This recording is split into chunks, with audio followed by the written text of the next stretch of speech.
Hey everybody. Hey there, Bluegrass Paranormal. Appreciate you coming in. This is just a pop-up uh, show for tonight. I I was just messing around and I thought I'd go ahead and do something. I don't have much to do tonight, so I'm gonna try to do the story of the Brown Mountain Lights here in North Carolina. It's up next to the mountain region. I'm not sure. Hey there, Vicky. Hey Jamie, how you doing? I just like I said, I was trying to do another series about the North Carolina folk tales, folklores, or whatever you want to call them. It's just a mysterious things that from the Appalachians on down through different tales from the North Carolina. The first one here I'm going to talk about is the Brown Mountain Lights. They have been spotted for quite some time, and there's been a lot of things that people try to say it's not true or nothing like that. They trying to make people think it's not anything to it, but there's a lot of different theories about each and every uh, things they see up there on the Brown Mountain. Let's see here.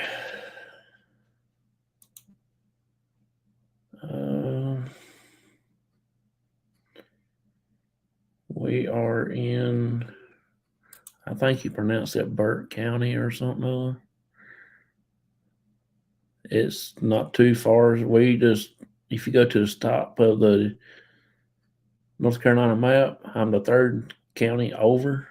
Right. Let's see here. Here's the North Carolina one.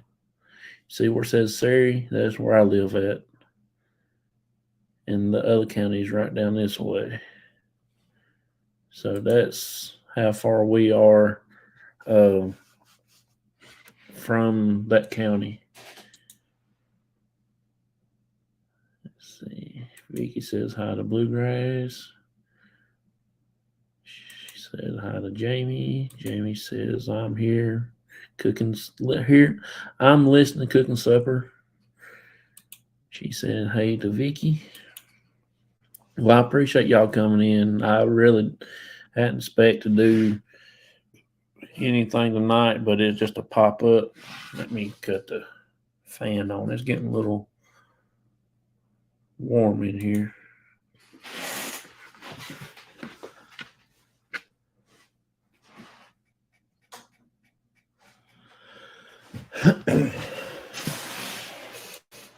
Okay, y'all, I'm back.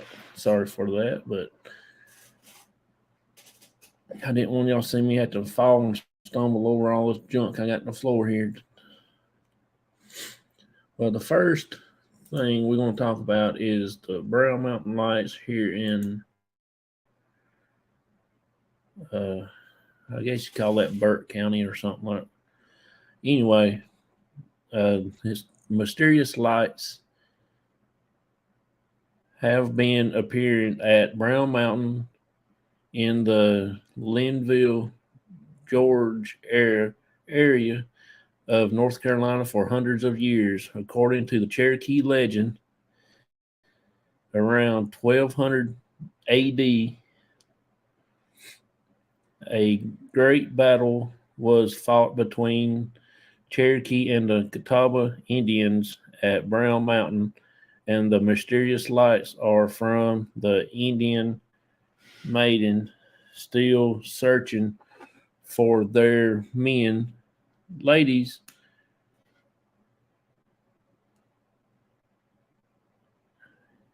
well, let me rephrase that.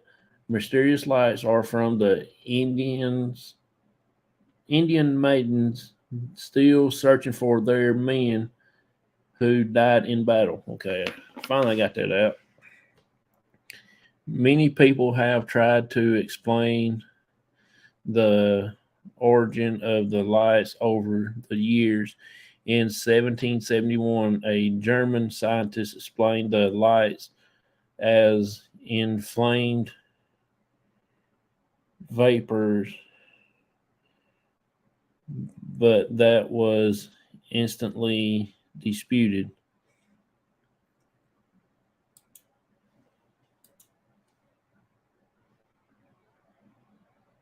So, Bluegrass says hi to Devil Dog. Says hi to Vicky. Uh, let's see. A 1913 U.S. Geological Survey concludes that they were headlights from a locomotive, but when the tracks was when the tracks washed away 3 years later, and people continues to see the lights, that theory also was thrown out. During the early 1900s, the mysterious lights were thought to be aliens, and Brown Mountain was even featured in an American pop magazine. Uh,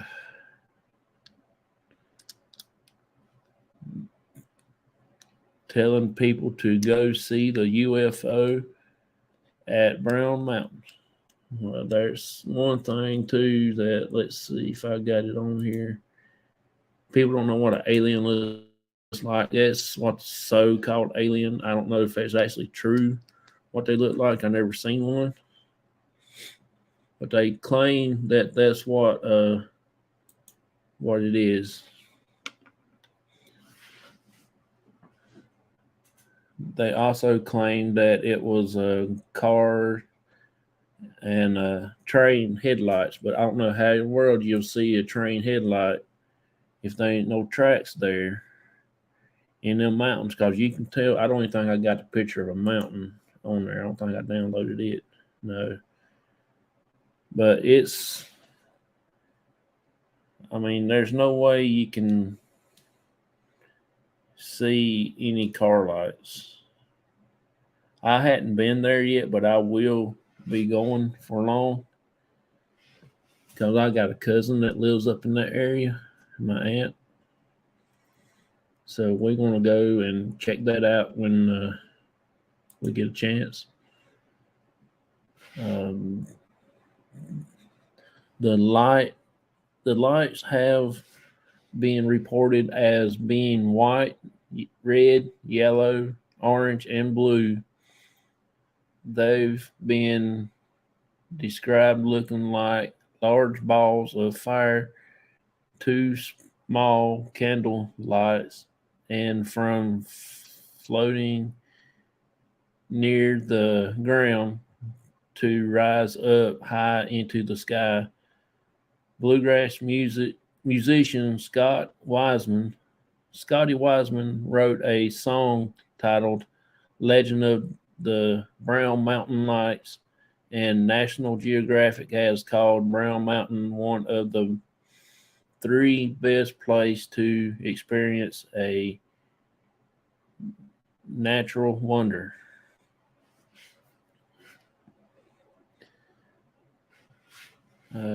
Let's see. The county tourist director Ed Phillips brought in two notable expert, John Warren, a paranormal investigator, and Daniel Catton or something, a professor of physical and astronomer at Appalachian State University, both of whom have been studying the lights for years. The two men spent an entire afternoon uh, duking it out between paranormal and science, exploring different theories, but in the end, the lights remain a mystery.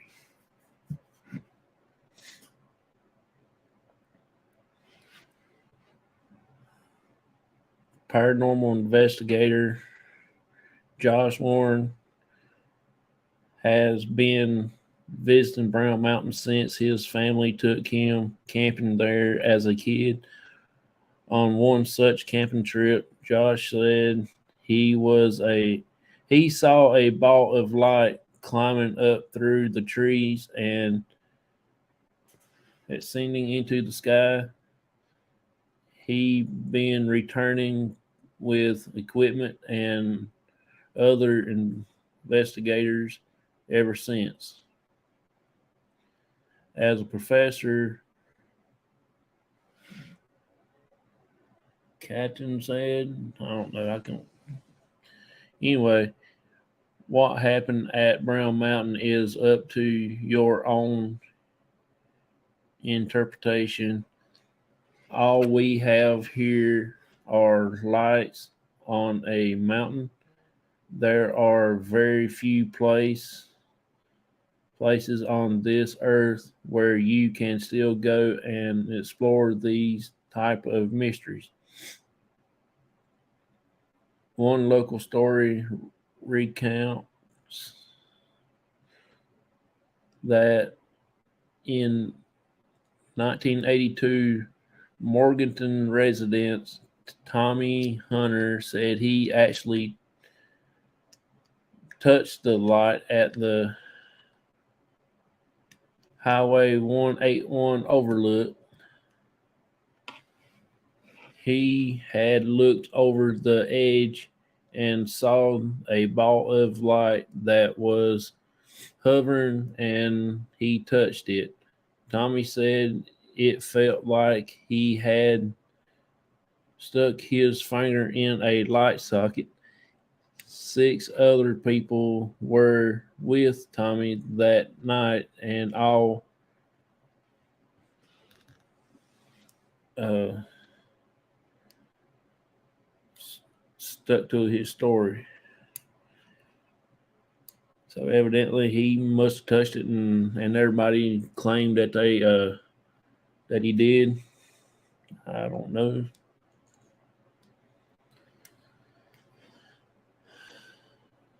So are the lights real? Joshua wondered. Warren and Professor said that not even the question anymore. The question is what are they? For now, at least they are simply one of the North Carolina's greatest mysteries. Uh, you can actually go visit them, the town of Morganton. That's where my cousin and aunt and them lives. Uh, is the starting point to view the lights. Check Burke County tourist. Uh, brownmountainlights.com for travel information and special Brown Mountain Lights events that they have every year. Even I don't know how old this is, but the guy that was talking about Joshua Warren, he lead includes tours led by him, so he does lead the tours. Let's see. Where you can be certified as a Brown Mountain investigator. Where to see the lights, the best viewing location is probably Brown Mountain Overlook on Highway 181 between mile marker 20 and 21.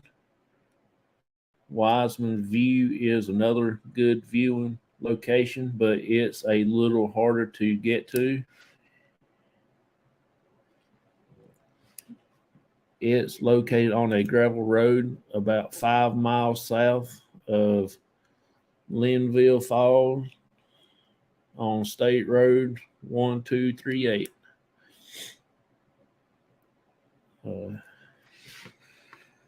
Let's see if I got a picture of the Brown Mountain. I don't know if I've actually downloaded it or not. Yeah, here's some of the lights that's been seen. I don't have a day version of the picture where you can just see, but there is no roads or train tracks. There's no openings, no cut throughs, or nothing like that. So I don't know how they can claim it could be cars or trains or whatever.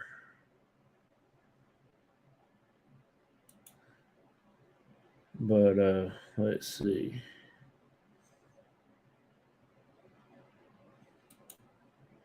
This is a Cherokee Indians. They was fighting the Catawba Indians.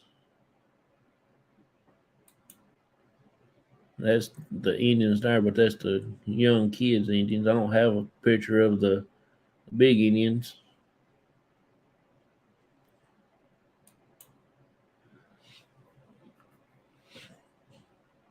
But I know it. I know it ain't aliens that's seen it.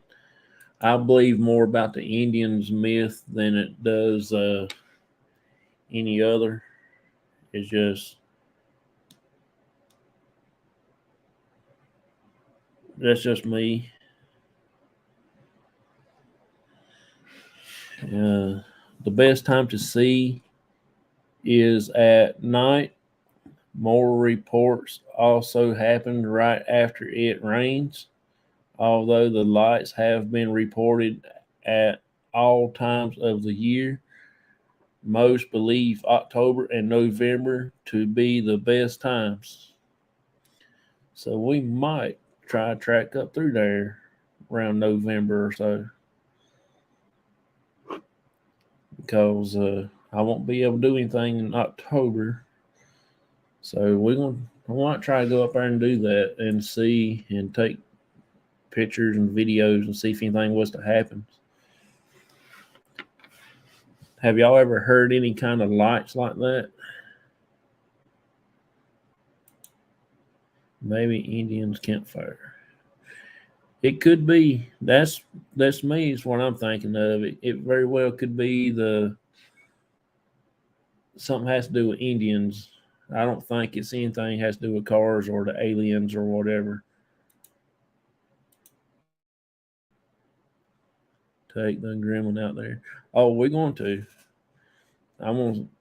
I'm gonna try to see if we can get anything. Uh, See if I can be able to touch the light or something. My luck, I'll fall overboard. But we will be taking our equipment. That's for sure. Oh me. Uh, let's see.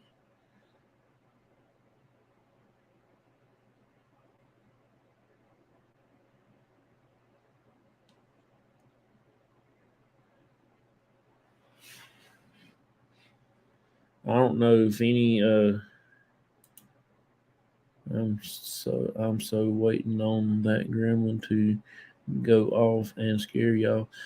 Oh, it will be. It probably will scare me for the first few times. I wouldn't be expecting it. I know Rick when he said if it goes off when he's around, he said he's gonna be taking off. He said he wouldn't be expecting all that.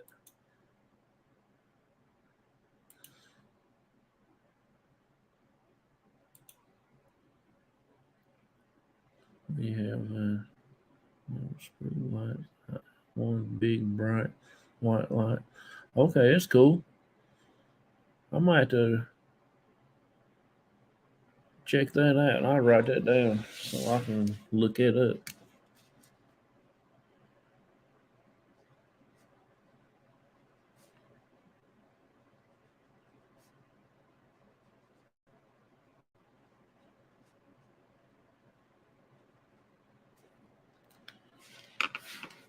I'll look it up. I think that'd be pretty interesting.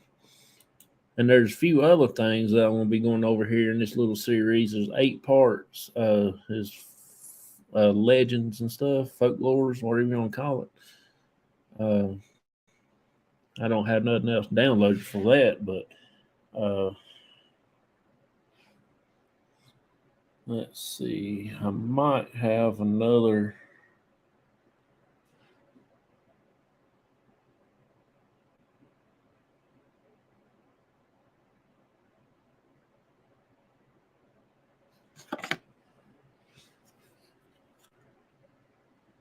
See, this is the mountain. That's the Brown Mountain. There's no openings in there for the roads whatsoever. Or you won't be able to see any train lights or nothing. So I'm thinking it part about the Indian deal. I just about believe it'd be an alien there, but I don't think so. I believe it will be more than an Indian story. The Indian women are out there looking for their men that fought in the battle. Been around for many years, cannot be debunked. Okay. Let's see here. It says the strange lights are from around 1910 at about the same time electric lights was becoming a wide span in the area. In 1922, USGS scientist George R. Mansfield used a map and a telescope to prove that the lights that were being seen were train cars' headlights and brush fires, which ended widespread public reports. With the original sighting of the early 20th century have been explained, storytellers have been creating imagery of the lights ever since. That means they just kept it going, and some people made it a little bigger than what it was. The nature of claimed encounters which with the lights appeared to have changed over the years to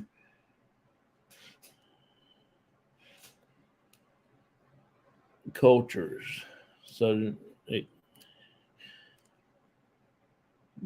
different has a story passed down, different things added to the story than what it really originated from. Brown Mountain looks like in trees. Oh yeah, it's all it is. It's just I mean, I know there's some people probably lived up there somewhere or another, but far as getting to it, I know there might be some roads, but they don't look like to me that's cut out to have any roads or train tracks and stuff like that. That's just my opinion. I don't know. Let's see here.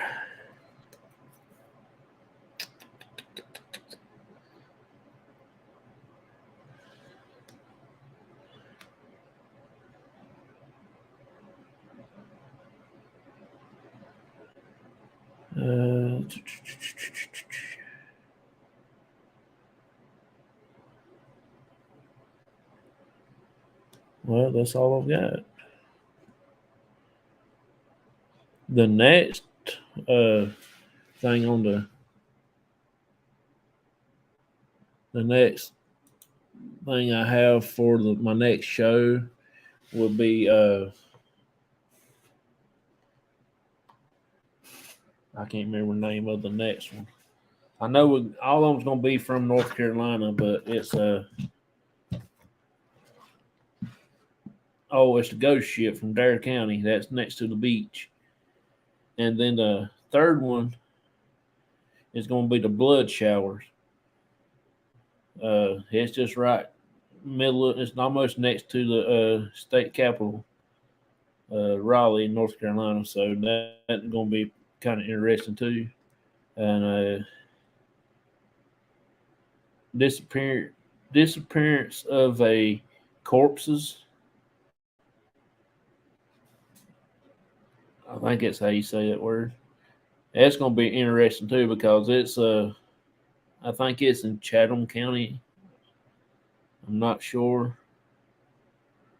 We got another Maco Lights in Brunswick County. And next one is going to be the Devil's Stomping Ground. That's going to be the sixth show. It's in Chatham County also, and that's a really neat story about that and Devil's Stomping Ground. Then the seventh one is the Ghost Train. It's in Iredell County. That's where we've been going to the clinic, and that's in the same county. So I got to look it up and trying to find that place. And then the Lost Colony, it's in Dare County. So I got to check that out also. That's what this series here is going to be about for the next 8. Well, for the next 7 now. I started it today, so tomorrow I might do the other one for tomorrow, and then the rest on every Thursday we'll finish it up. If y'all would like to learn a little more about the folklores.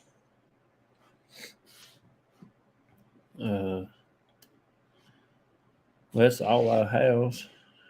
If y'all have any weird stories that y'all's grandparents told y'all or anything like that?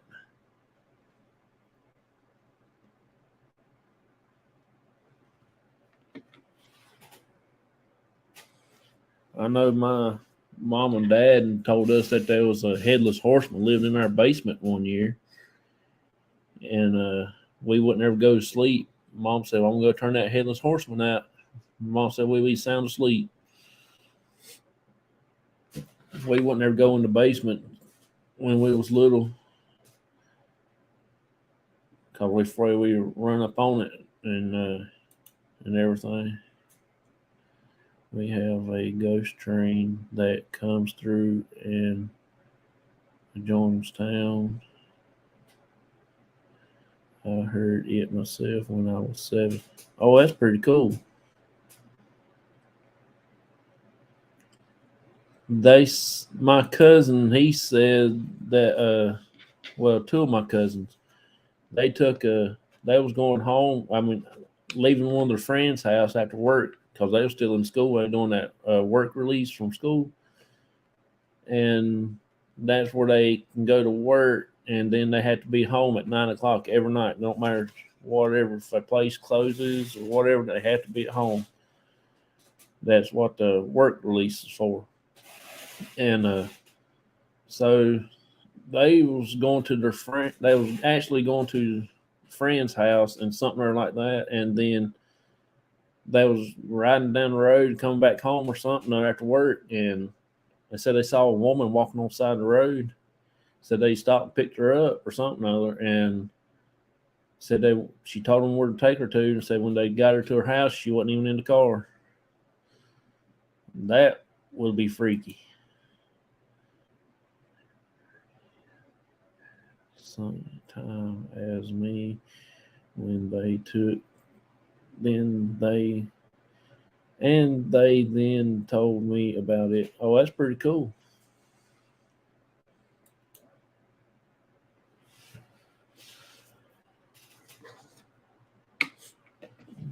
They also have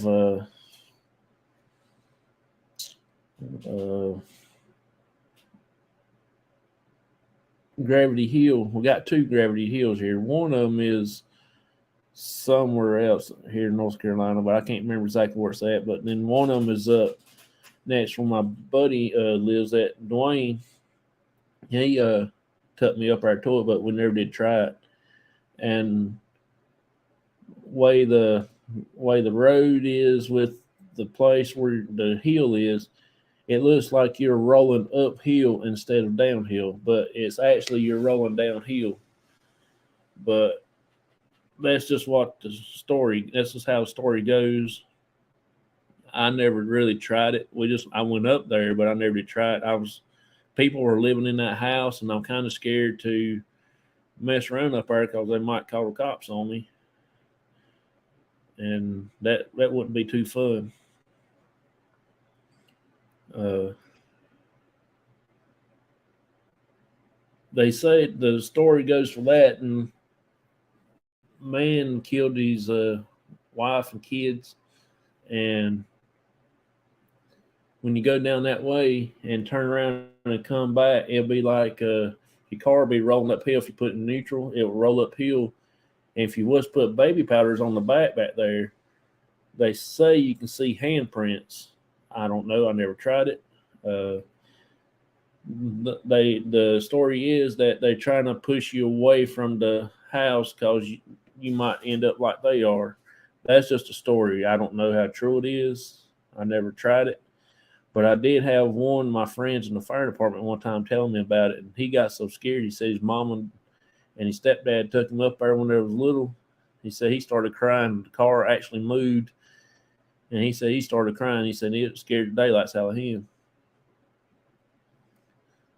And I asked him to take me up there that time, and he said no. He said he wouldn't never go back.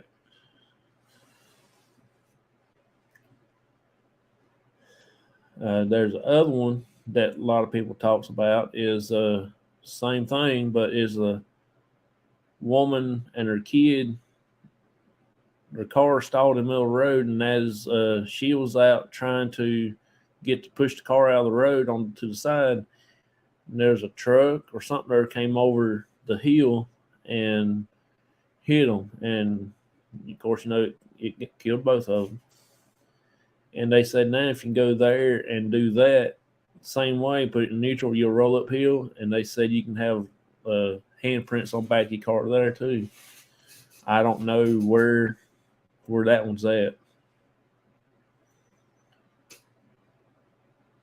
It's somewhere towards the mountain part of the state, somewhere I think.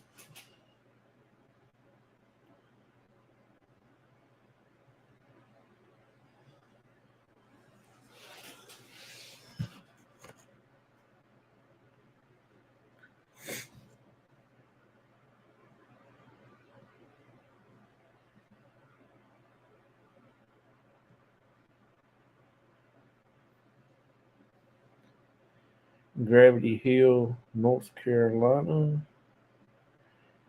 Richfield. It's on Richfield Road in Richfield. I have no idea where that's at. Don't even know what county that's in.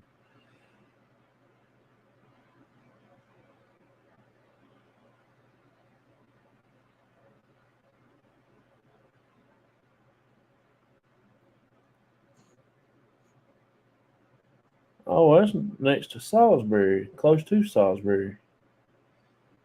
Concord, Asheboro. Okay. But I still don't know what county that's in. Mooresville.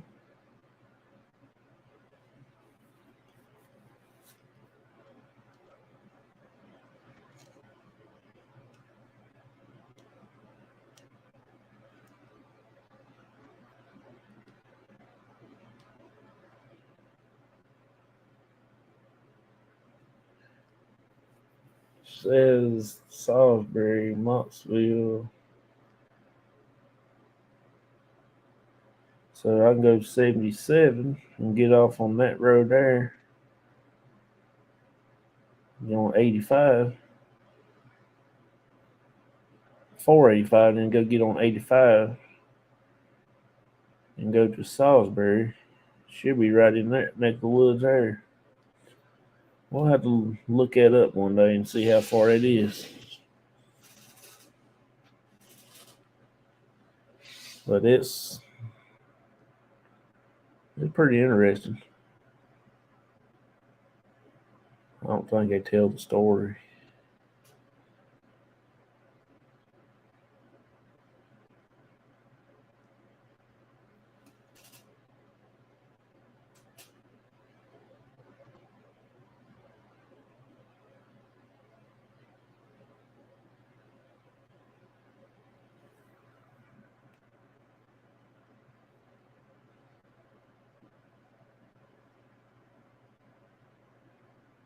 No, they don't tell the story about it whatsoever. It says you want to get Rowan County. Okay.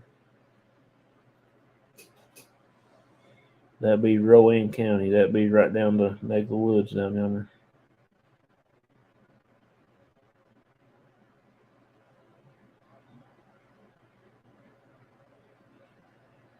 Let me go ahead and do the other one while I'm here, so I can.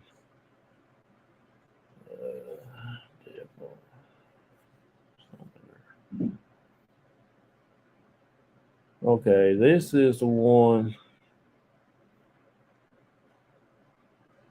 that I've been wanting to do for a while. I've been wanting to go to it too. I'll go ahead and do this one, so I can go ahead and mark it off on the list. It is.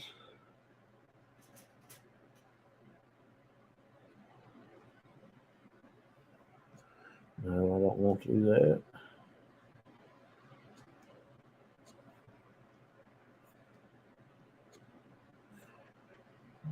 Copy the image. No, I don't want to do that.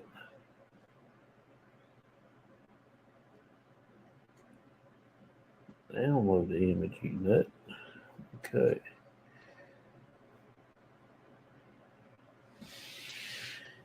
Y'all might hear a little bit of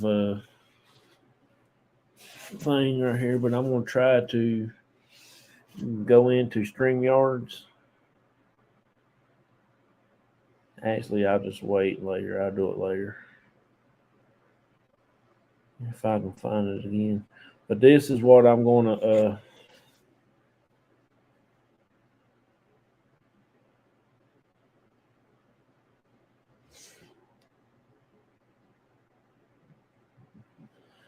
this is the Devil's Stomping Ground. That one big circle right there, nothing grows in it.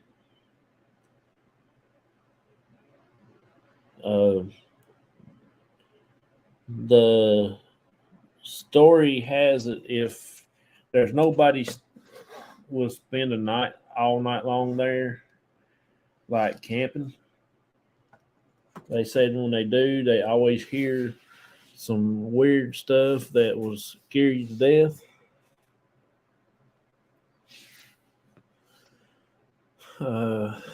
It is in Chatham County anyway, too. So, okay, I appreciate you coming in. Thank you for stopping by and chatting with us. It's called Devil Stomping Ground. Trample Ground, what it is. Located 10 miles from Silver City in western Chatham County. That's where Aunt Bee's buried at from the Andy Griffith Show.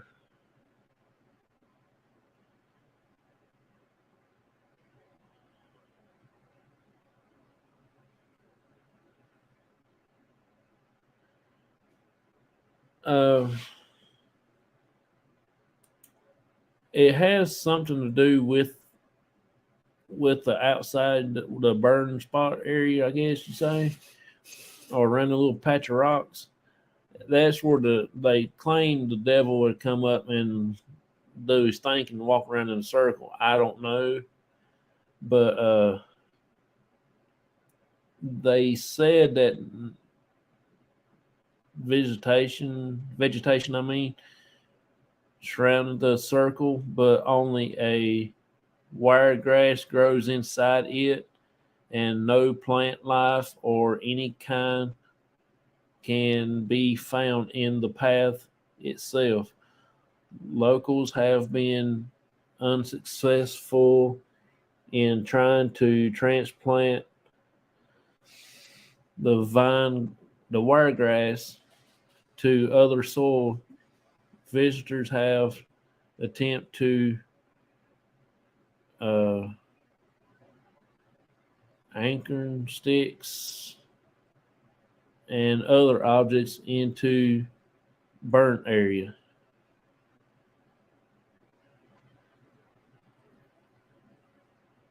But morning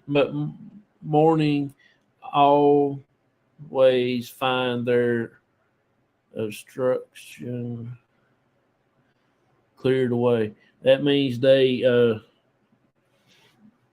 can stick stuff there, lay stuff in there, and put a big rock in it, and the next morning they come back, it'd be gone. It'd be moved out of the way.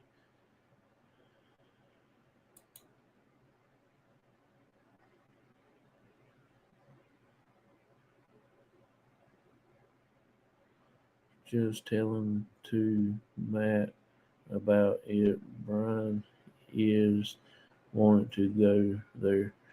Oh yeah, I want to go too.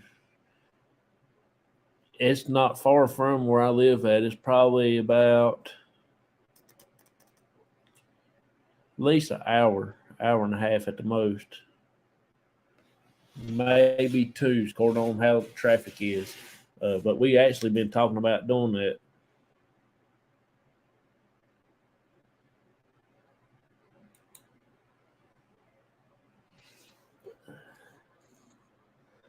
The other part of the story that I've been told, that there's a guy that camped there all night long. He put his tent up in the circle, put his sleeping bag in there. He slept in it.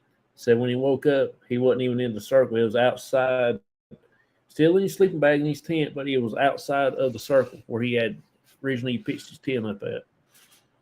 So that's pretty crazy. That Brian about you being down there, so he might be getting in touch with you. Okay. Yeah, we tried to go there here for long because I've been wanting to go. I'm just waiting on the weather gets a little bit warmer. I don't want to get too warm. I don't want to be freezing because it's not fun hanging out down there when it's freezing. Uh,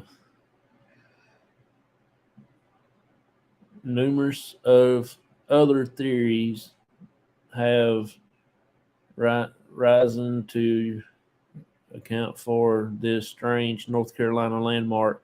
Some people believe the spot was an ancient meeting place for local Native American tribe who made the bear circle, which their ceremony dances.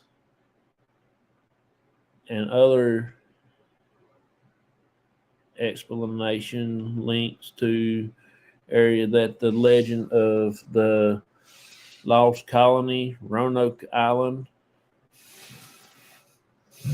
The story holds that the trampling ground was an area called something named for the fallen tribal chief buried there after a battle. Okay, that does make a little bit of sense, but not a lot. In the tree of on Roanoke Island refers to this battle site. In both of these stories, the tribal gods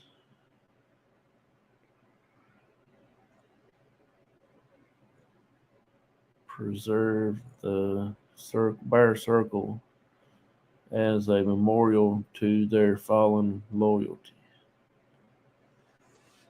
Okay, let's see. So this reads that is not made by the devil stompings. But then again, that's just what this write up about. I don't know the true story about anything.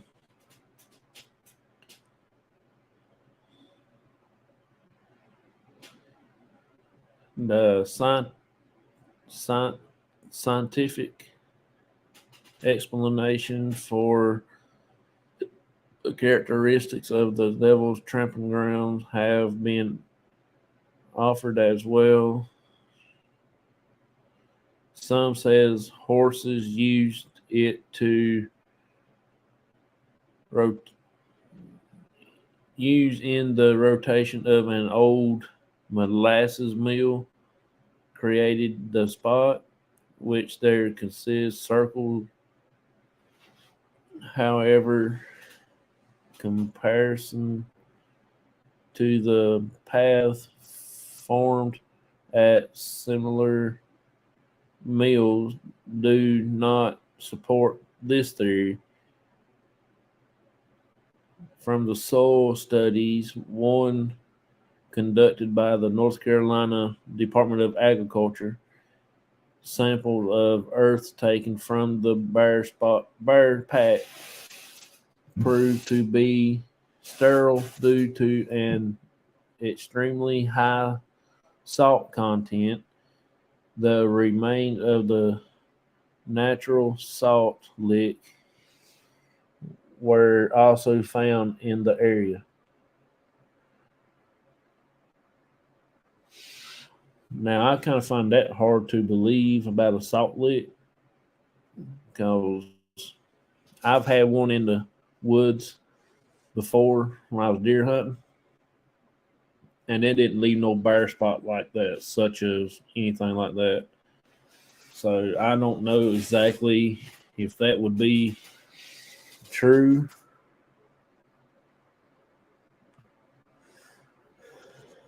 but I will be going there and trying to find out a little bit of the history of it.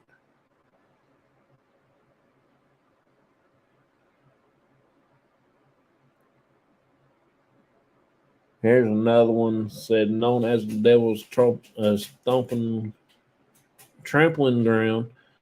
Perhaps the most popular legend about the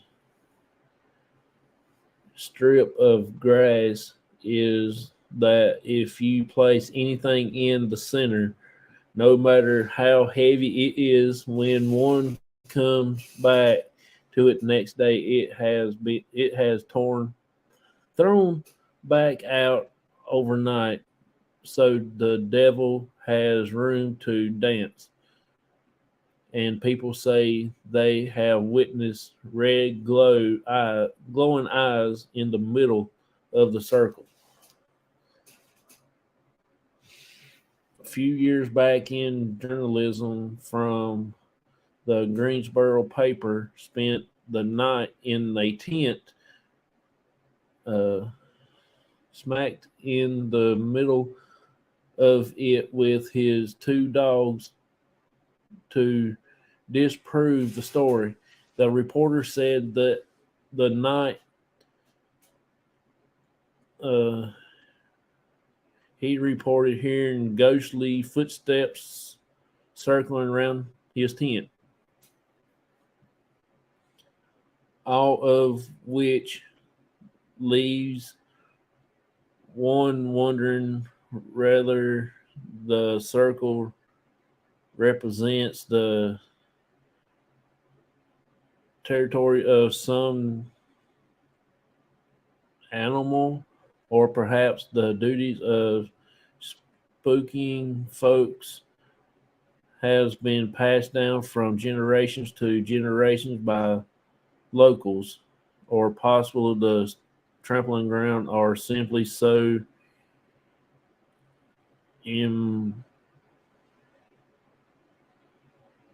bird with legends that the stories simply seem to come true in the mind of the viewers.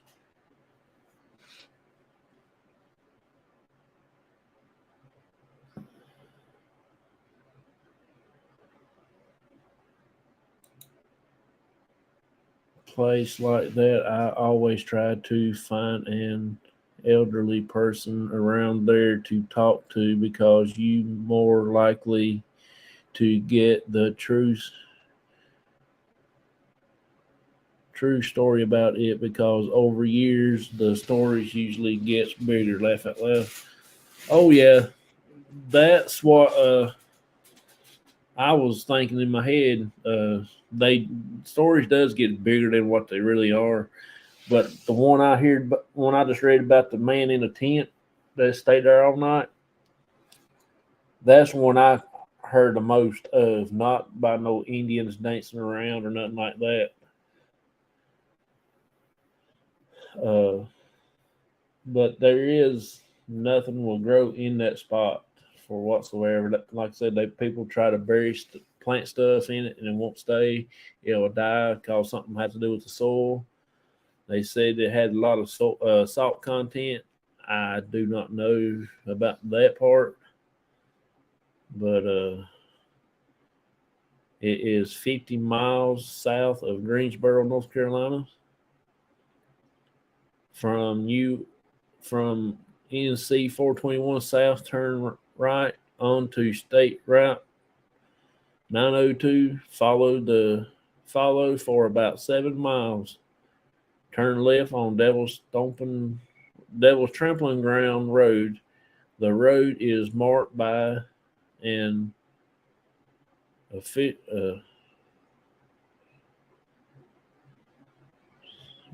dot. That'd be a green sign. DOT.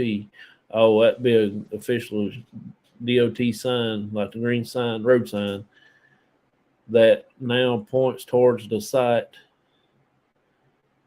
Follow for 1.7 miles. You should see a gravel pull off on the left.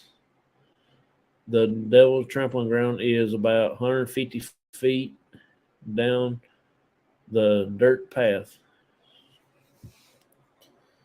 And I also heard that you can't get to it because it's on private property. People has been going through there and leaving trash and stuff like that, so they stopped it. I think you can go if you get permission, but there's a little few in between.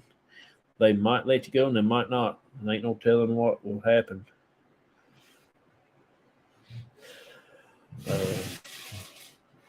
So it was actually pretty interesting story. That's where I want to go.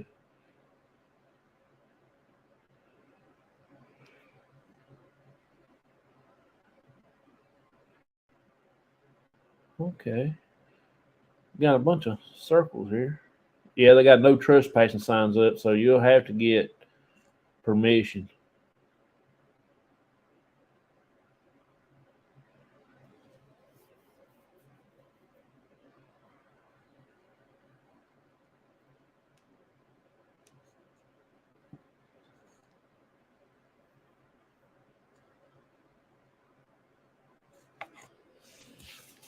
I mean, you can see the litter and stuff there where people throws their trash and everything.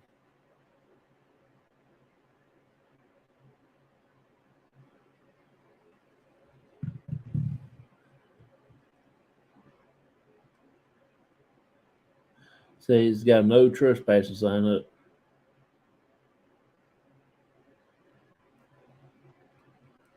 There's a red gate.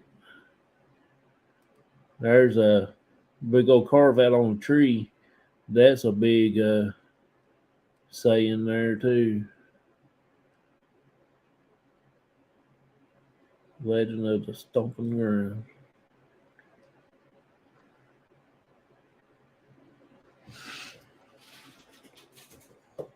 So that's really interesting kind of thing there that the people, I don't know how to explain that part, but let's me check out the game right quick.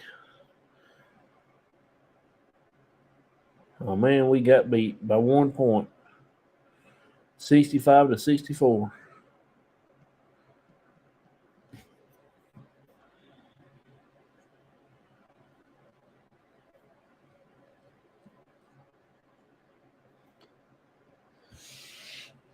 Uh, have y'all have anything like that, Vicky, around where you live at? Called the Devil's Stomping Ground, or any kind of weird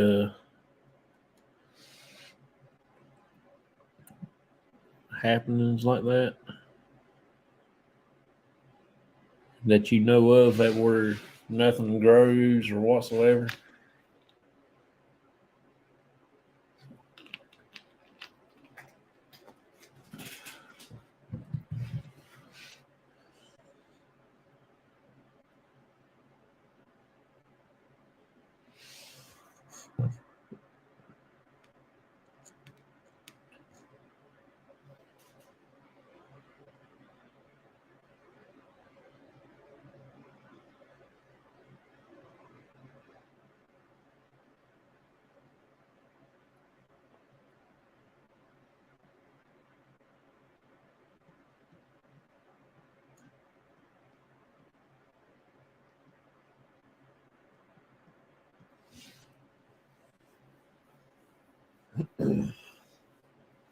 I've been on here for about an hour. That ain't too bad.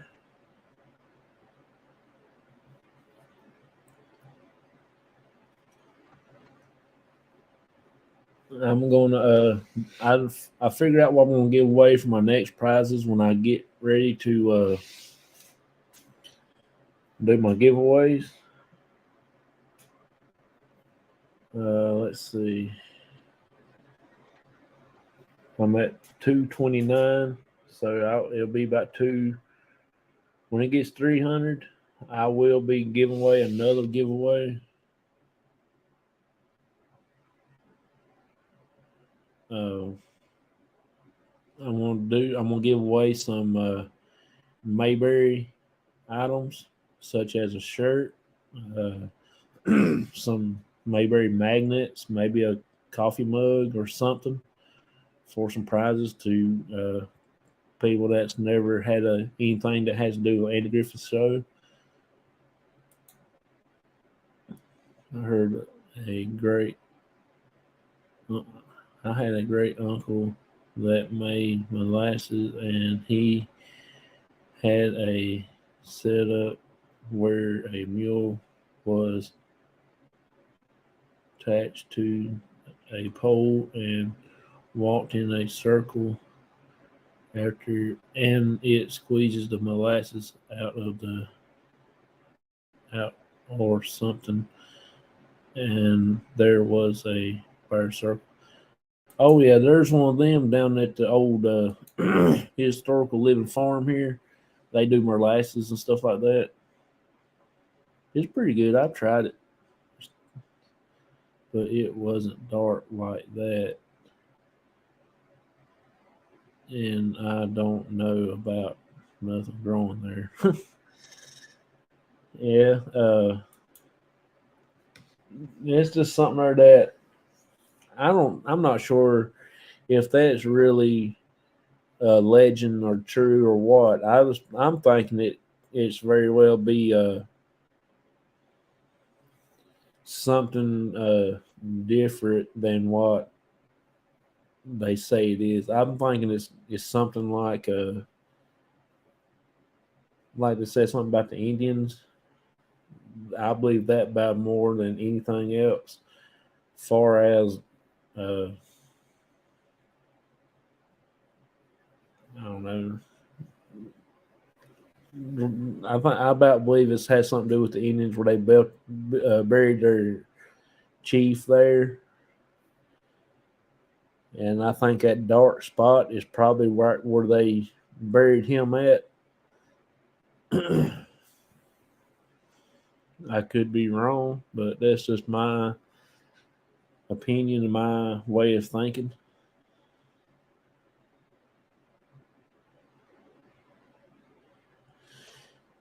There's plenty other stories in it. I just looked up one that had 8 stories in it.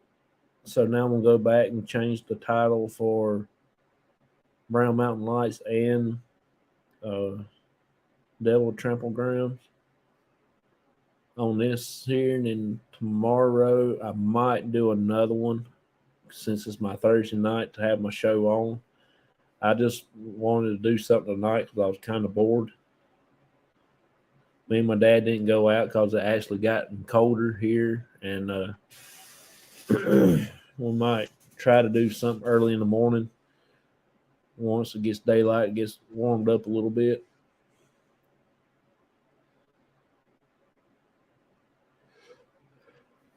Oh, Lordy, Lordy, Lordy. Then again, we might still yet go out. It's 10:56 here, so night's still young so far. I don't think I've got any other. Uh, this right here is where the Devil's Stomping Grounds at. That's where Chatham County's in.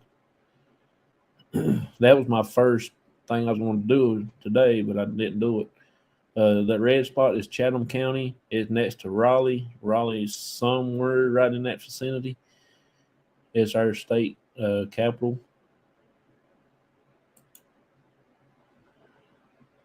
Here's another one of Chatham County.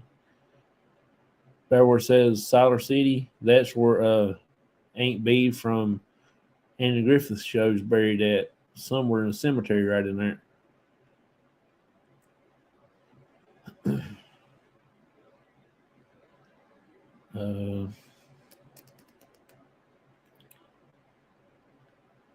I'm not sure exactly where the Devil's Stomping Grounds at.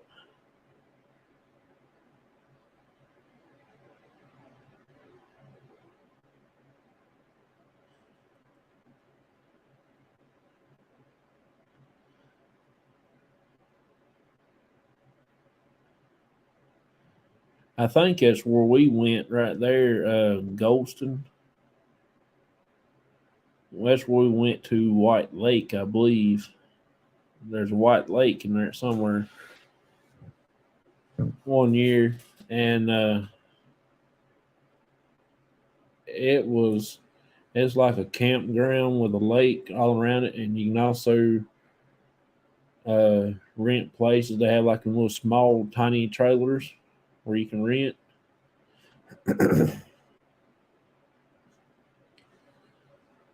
uh,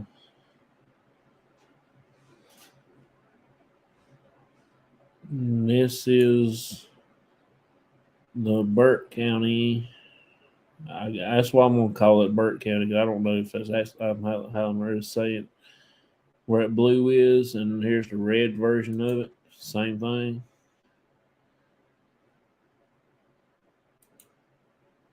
Uh, Everybody want to know where I actually. This is where I live. See the blue? That's the county I live in. I mean, but the two counties over from the mountains, the Blue Ridge Mountains, Appalachian Mountains, whatever you want to call them. We're not that far from it. Chatham County is just right down the road there, right above Lee County, Wake County. I think that's where Record Crates from, around Wake County. Because Raleigh's right in there somewhere, and he has his main place in Raleigh. And I hear him talk about Wake, and there's another place that he talks about a lot.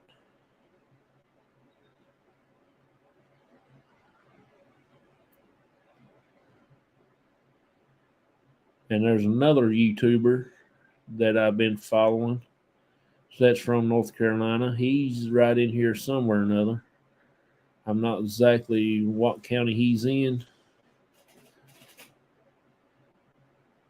There's Iredell County. That's where we go to clinic is. It's right up underneath Yadkin County. That's where I work at in Yadkin County. Then Iredell's right there right beside it. I mean, underneath of it. You see where it says Surrey and Stokes and Yadkin and parts of Forsyth? That used to be all one county. until let's see, until we actually broke off in 1775. With all that used to be one big county right there. Rowan. Actually, it used to be Rowan. Looks like.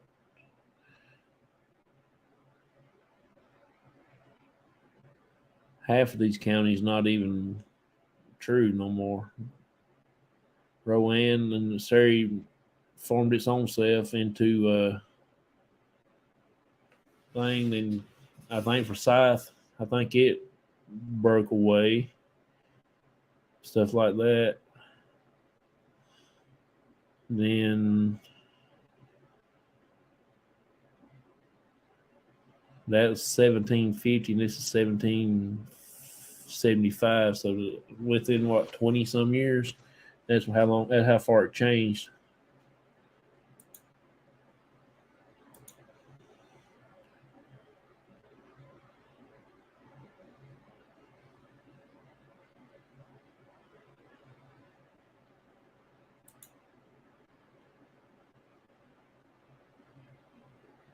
Some Indians burnt their dead and left there with poles around to form a grave.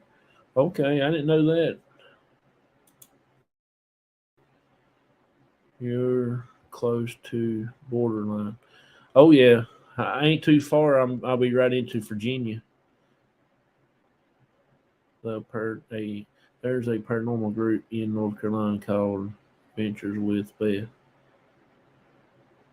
I think so. I don't even know. I had to look that up. Hey there, buddy. How you doing?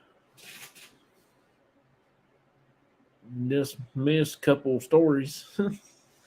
I'd like to get you on the show one day, man, if there's any way possible. On a Sunday. I'm gonna start doing my interviews on Sundays again, probably next Sunday. I'm trying to get Ted from off off the hook outdoors. I'm trying to get him on for this Sunday. If there's any way possible, you could the following Sunday, if you want to. I'll get you on. That way you can tell your help promote your channel and stuff out. But I think that'd be interesting.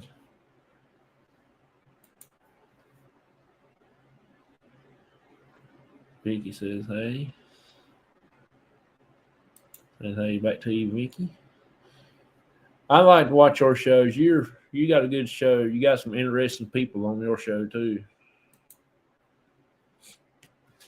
Because I'm gonna try to do my Sundays, just interview different channels from different communities. You don't have to be just paranormal. If I get lucky enough to find a good paranormal group, I will interview them. You know, but I'm gonna start doing something different on Sundays. It'll be the interview days, and then on Thursdays I'm gonna do my stories. And probably on Fridays and Saturdays that I'm off work, I'm gonna do investigations on locations. That way, I still be doing paranormal stuff like that.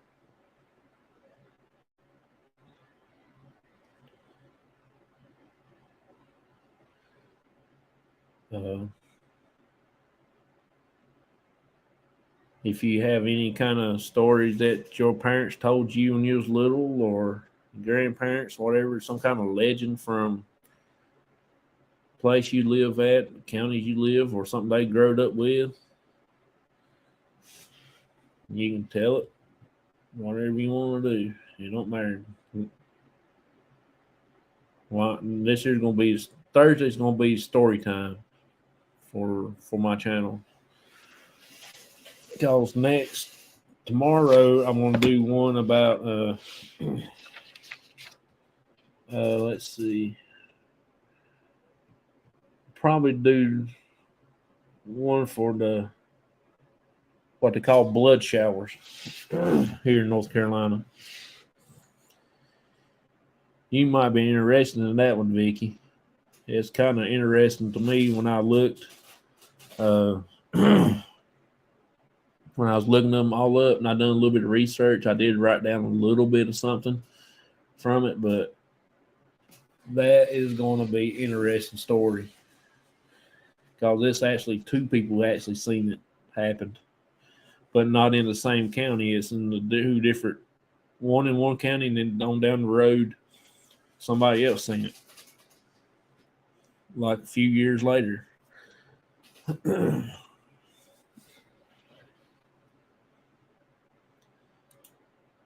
Hey there, buddy. How you doing? Appreciate you coming in here. I was in your I was watching y'all on the show a while ago. I didn't get to stay long. I had to go and eat and everything else and all that. I'm getting ready to go back and get something else to eat and then lay down. But that's what I'm thinking about doing. I don't know. We'll see what will happen.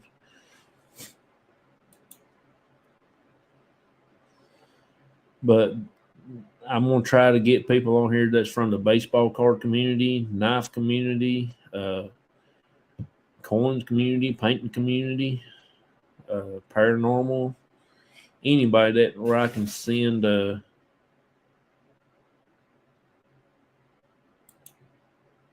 only paranormal experience I ever had was an out of body experience. Scared the living crap out of me. Oh, that's pretty neat. I'm getting ready to do one about the ghost ship here in North Carolina in Dare County. I think that's close to the beach, I guess. Uh,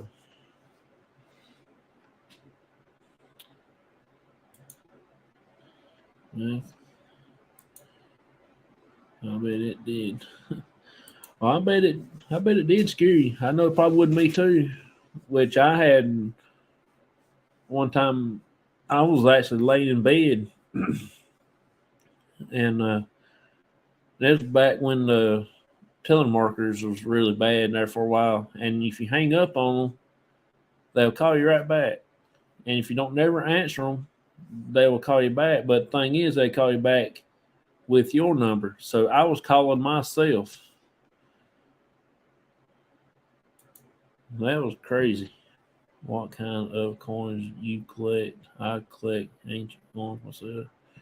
Oh, I just collect whatever I find in my pocket change. I do have a couple Indian head pennies and stuff like that. Nothing major. Uh, I do want me some Civil War coins because I'm a big Civil War person. I I know I'll never, ever have anything like that. But I guess I can only wish.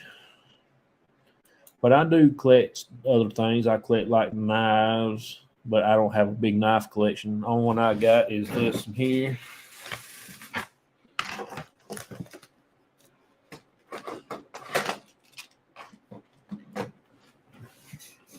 Well, that's gonna make me look like a soldier alive.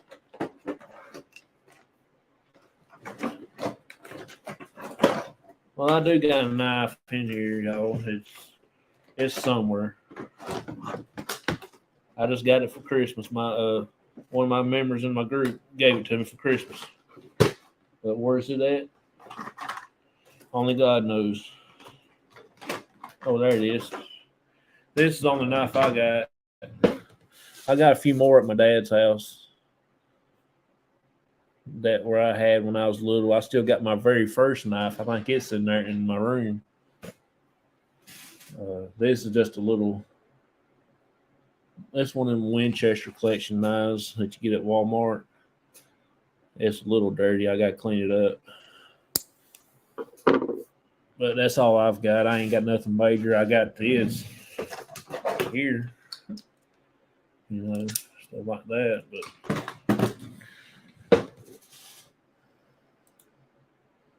I collect a lot of different things as far as coins go. Military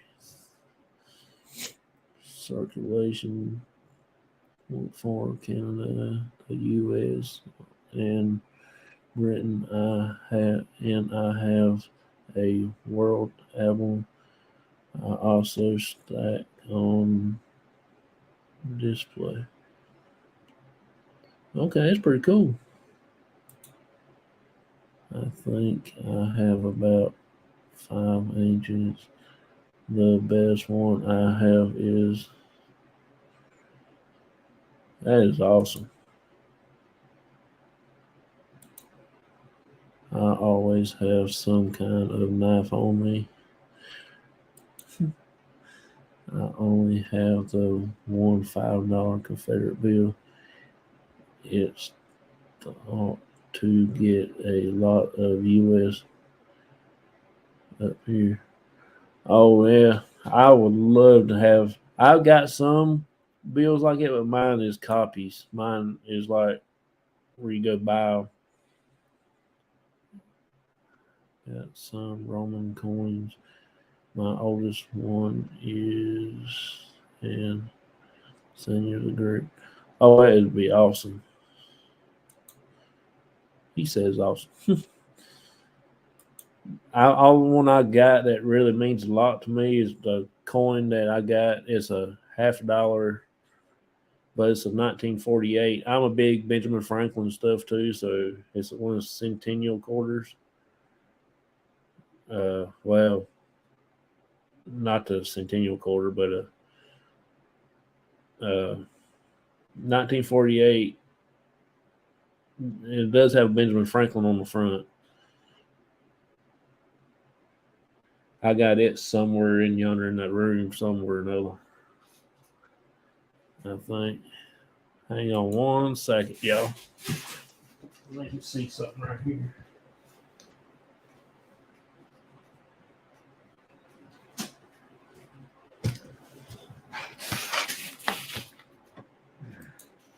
I've got a box of something right here. I don't know what.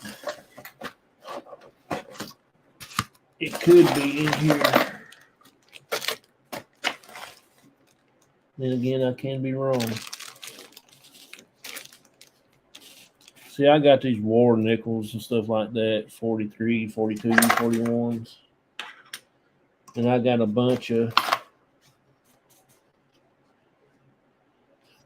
Canadian stuff in here too.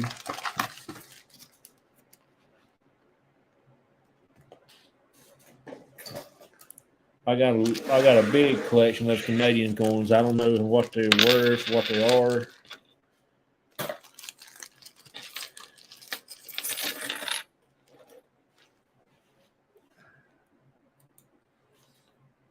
I'm looking for a good condition.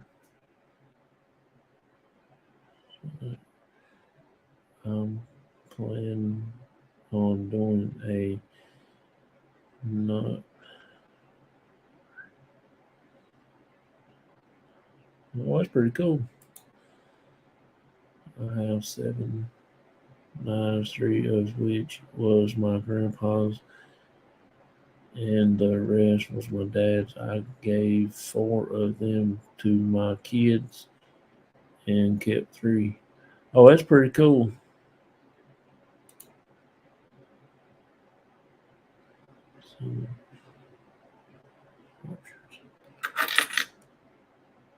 This is the one I was telling y'all about, the 48 Benjamin Franklin. That's the year my dad was born, so I got it just because it's the year he was born. And it's got the Liberty Bell on it, so that's not the oldest one I got, but I got an oldest here. It's a 1937. I think it's a $50 also. See, mine ain't in good condition. It's a 37. It's kind of wore out. Then I got a few Mercury dimes. There's my Indian head penny I have. I got 3 of those. I got buffalo nickel, I got dime a dozen. I got this one back in change one day. It's a solid silver. I think it's got no copper in it. I got it back in some change one day.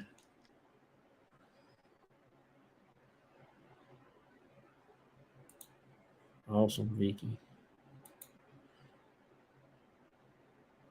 So I would never thought of checking there. Mercury dimes are awesome. Yeah, I got a dime a dozen of those. But all mines are S. I like clicked S. There. Everything I own right here is S mint mark. I got rid of everything else, but well, you can't see it on here, the mint mark. Right there at the very bottom, beside the E of the one. That's all I've got is S, and I got a buffalo nickel that's S also somewhere.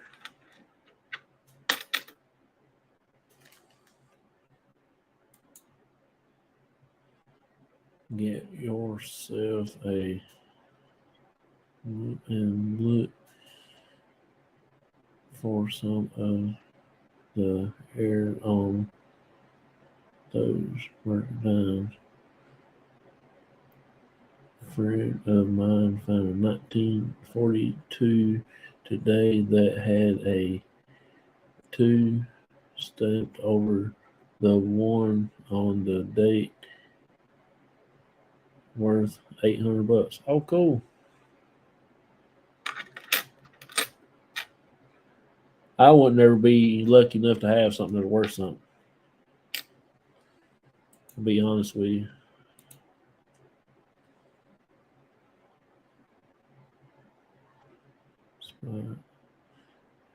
As well as production one, but people can work metal very well. I enjoy more spikes.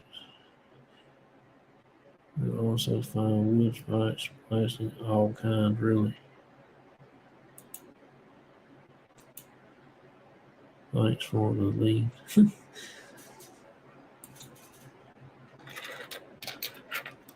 Said in 1942.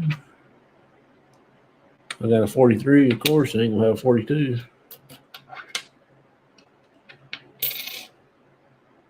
34, 35, 39,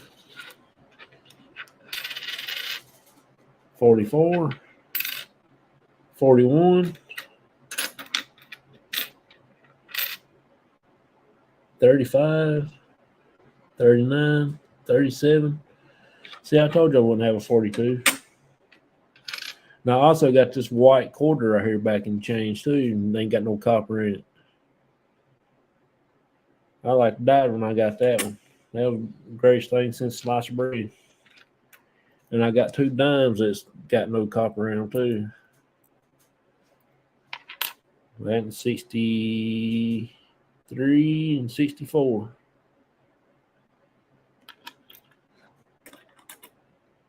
And I also got a 48 quarter, too, same year my dad's born.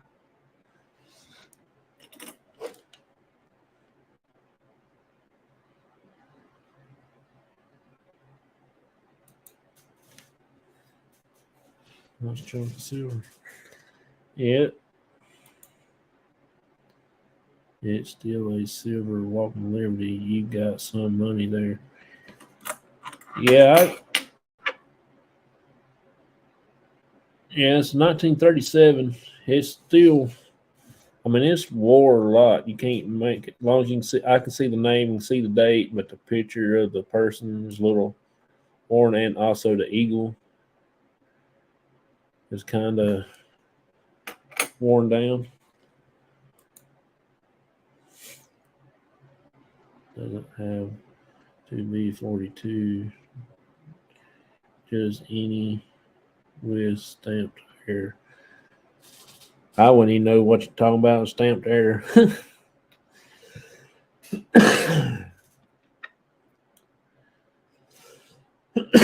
I got an 1899 V nickel. That's on the oldest coin I've got.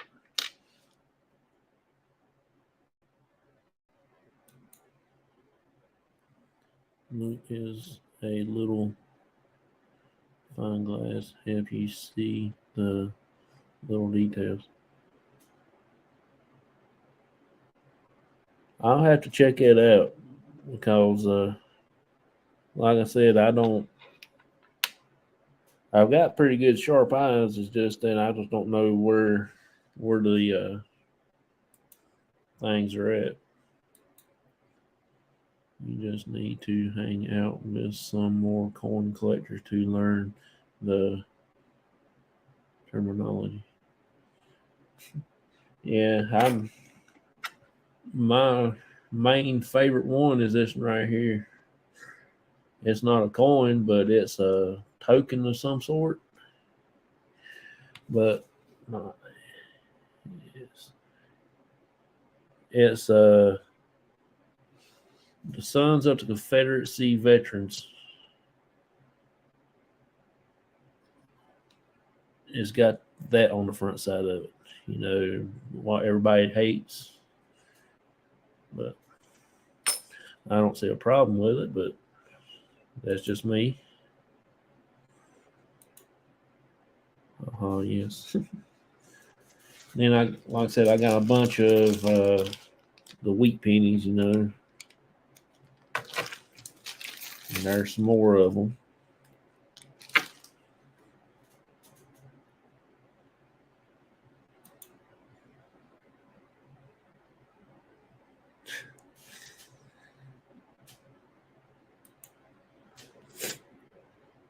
There's a lot of people that collect tokens. Yeah, I got some ones from Chuck E. Cheese, and I also got this here from Cherokee Fun Park, one they use at the gambling casinos. Matter of fact, I got two of them in here, and I got I do have some from the Panama Canal, Panama Place, wherever. Uh, it's in here somewhere or another.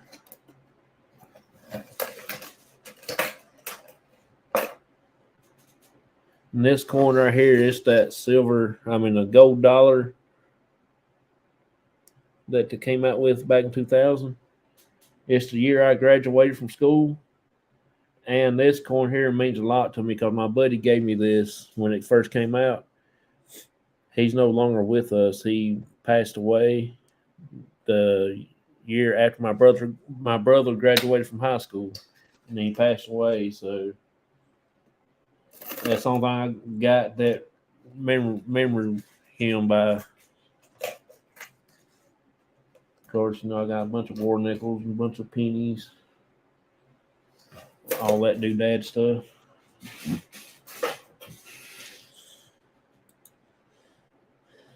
When you collect things like that, that's related to coins collecting. It's called. Okay. Sorry, man. No problem, man. That's the only thing I got to remember him by. Well, I bought all his guns that he had, but other than that, that's all. That's the only thing I got to remember him by.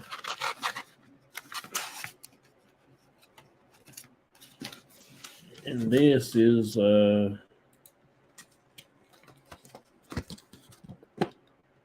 my silver certificates. All my silver certificates I have. They not in the best shape, by all means, but plus I got some Mexican money also.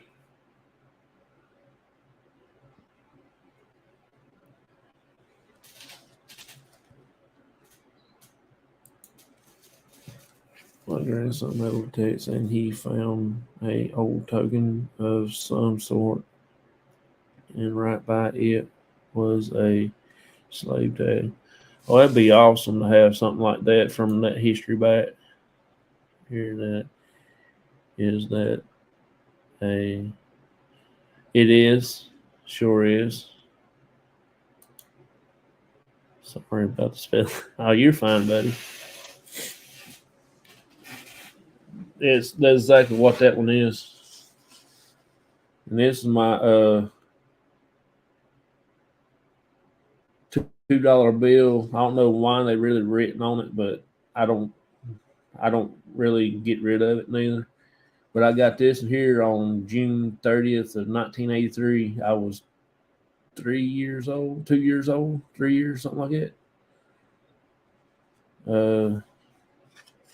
It's a $2 bill that my uncle gave me, my mama's brother. He's no longer with us neither, so that's the reason why I don't get rid of none of this stuff. And plus, I like anything that has to do with stuff with our forefathers and stuff like that. I did a little memorial for my best friend who died in September 1976. I still have it hanging up on my coin room wall. That's pretty cool. That's awesome. So you are a collector, not just a. Oh yeah, I do collect. I collect anything. I collect stuff like baseball cards. I'm a big baseball card collector. As you can tell on my cabinet back there, got nothing but baseball cards.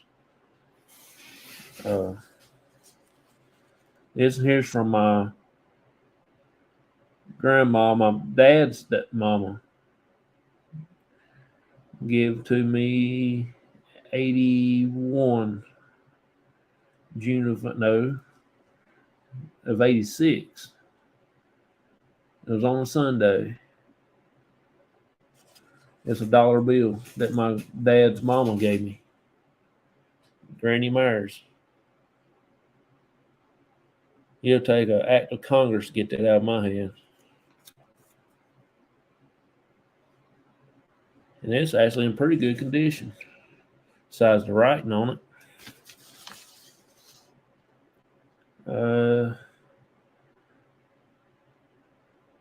I didn't know this. He gave me this too. My buddy that I was telling you about that gave me that coin. Sacagawea dollar.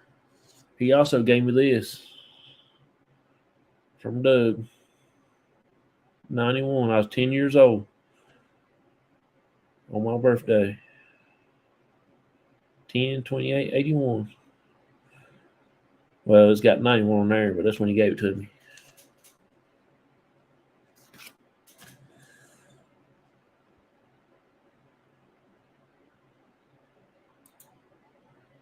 I'll be back in a few. Appreciate it. Appreciate you coming in, buddy. You're a baseball card collector, so what would this Shoeless Joe Jackson baseball card be worth? Eagle Glenn. Man, it's just according on what actually year it is, to be honest with you. But anything like that is going to be up into hundreds, if not a little more, because around here, if you get anything with the Jacksons on it, or they'd be worth It's almost about the same price, if not touch less, of Babe Ruth cards, to be honest with you. But baseball cards, even though they are in like rough condition or stuff, but older the card is, it is big on condition.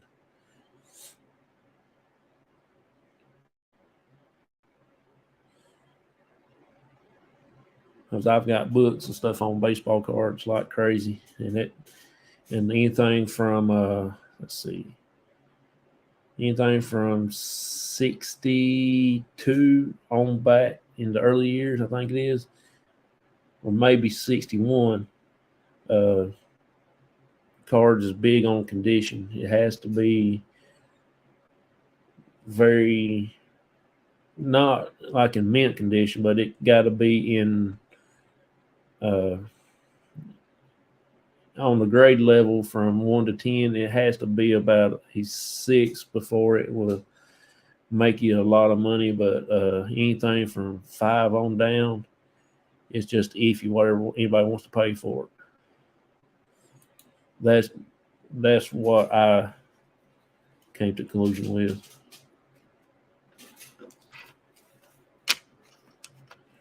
It does, but like I said, though, most of them has been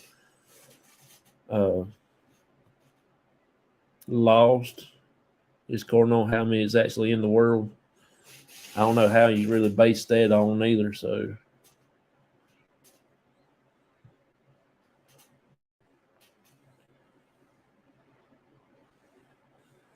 oh yeah, the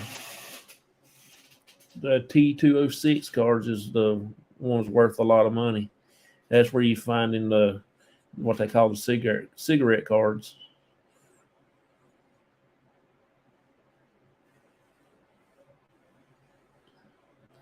I think that's 1909 when them cards came out. I could be wrong, but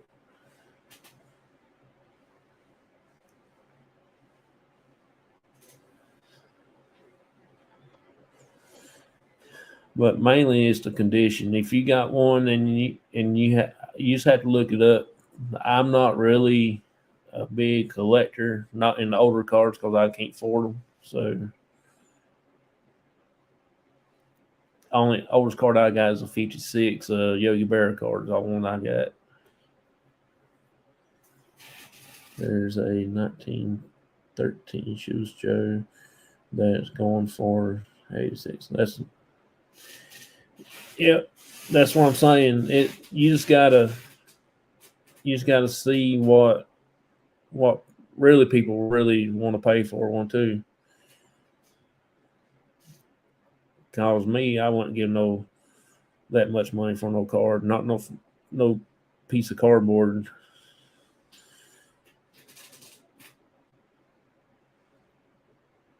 I can barely afford a $10 card. But yeah, that's what it is. It's mainly a condition, and Vicky is right too. Something that has to do with the how many it's been made, how many it's been made. Also, that one you got with the brother in the background. Oh yeah, I got it too. It's I think I might have it right here in this drawer. Mendez Brothers. It's worth all technicality is it's just worth no more than about 10, 15 bucks.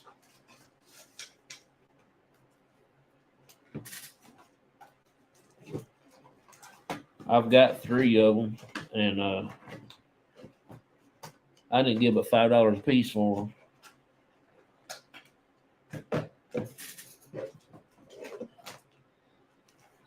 And the condition's really in good. They are in really good condition. It's just that, like I said before, it's going on what people want to pay for it. I got it on back there on the wall. I don't have it right here in front of me.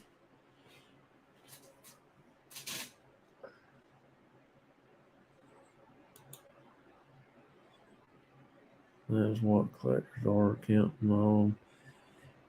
Even coins get minted, melted down, making the more rare and expensive. Yeah, you're exactly right about that. I should collect baseball cards, but I was such a I didn't start collecting cards until '94, and then I only collect Star Trek cards. I could keep myself.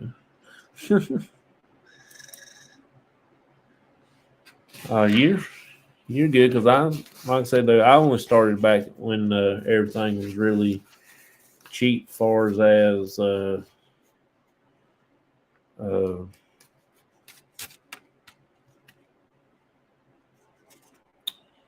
lost train of thought now.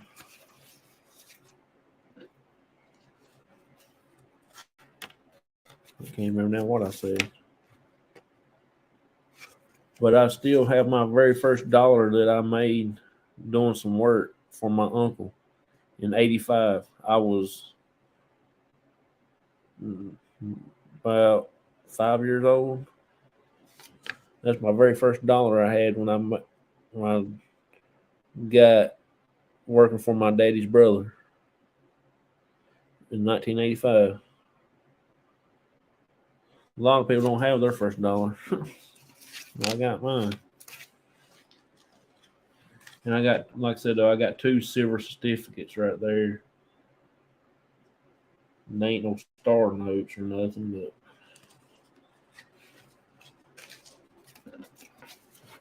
everybody's done left us.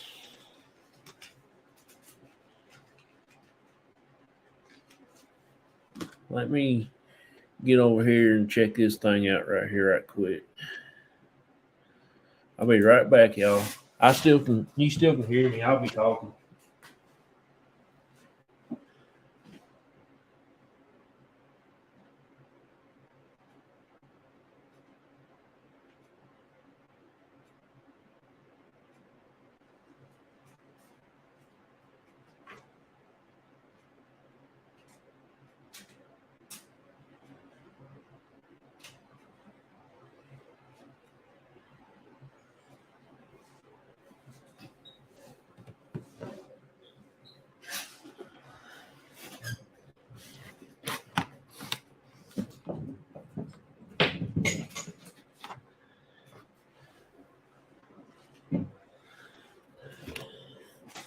Okay, I'm back, y'all.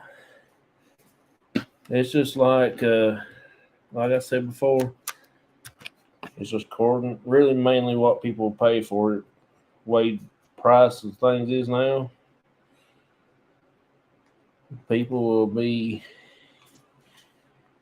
trying to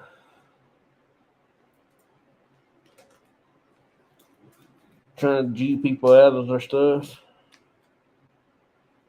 which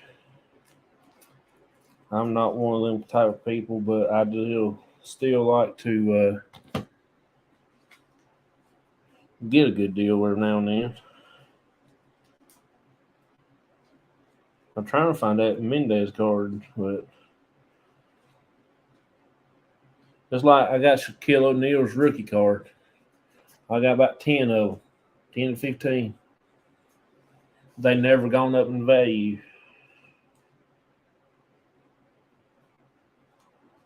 I've still got them. I've been people trying to sell them, get rid of them, but nobody is really interested in them.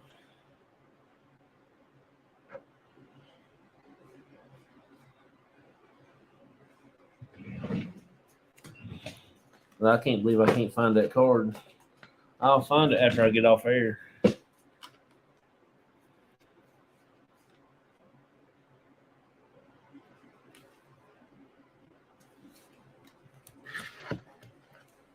To be honest with you.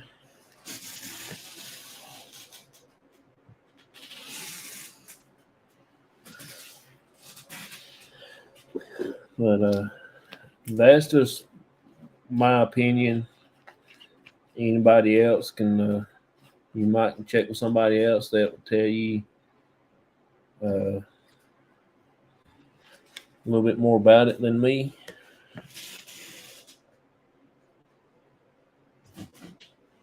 That's just my train of thought on things like that.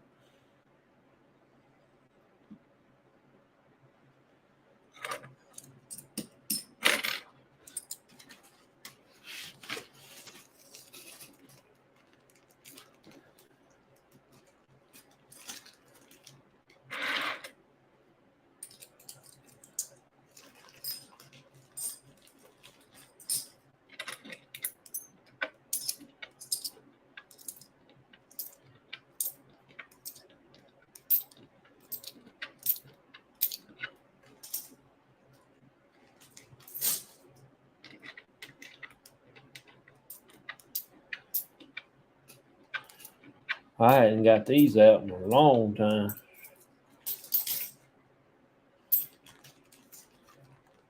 I've got the. I also got a silver dollar, regular silver dollar that my dad had, and he gave me. One of the uh, centennial silver dollars. And then I have to go, but before I do, did you hear the Chiefs are going to the Super Bowl? Yes, and I am going to be pulling for them because I do not like the Eagles. But yeah, I hope they do beat them. To be honest with you, and you also have a good night. Also, I'll be getting off here in a minute, probably about another 20, 30 more minutes. If nobody actually comes back in and chat and talk and aggravate me a little bit.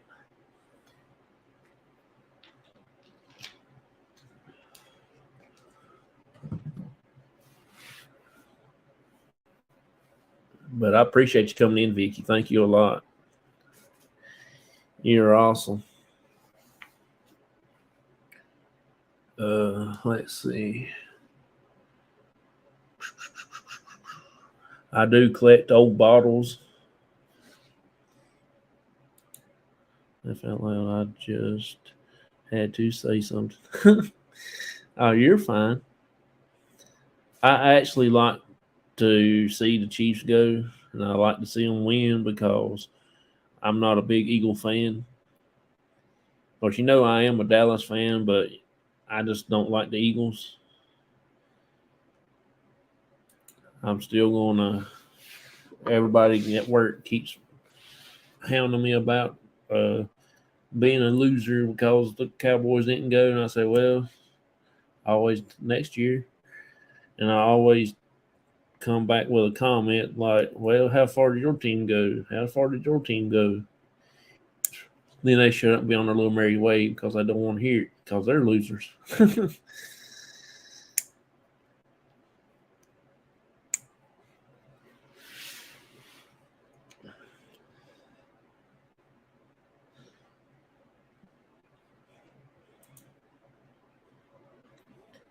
But that's just me. I just like to mess with people like that.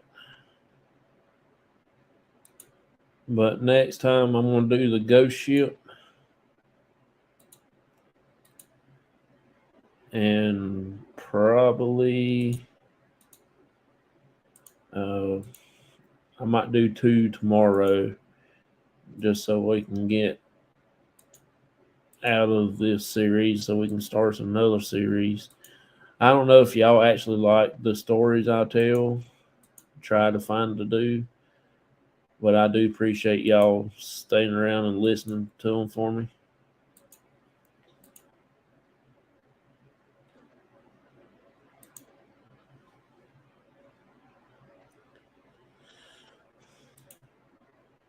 Have Eagles ever been in the Super Bowl? I have no clue, to be honest with you.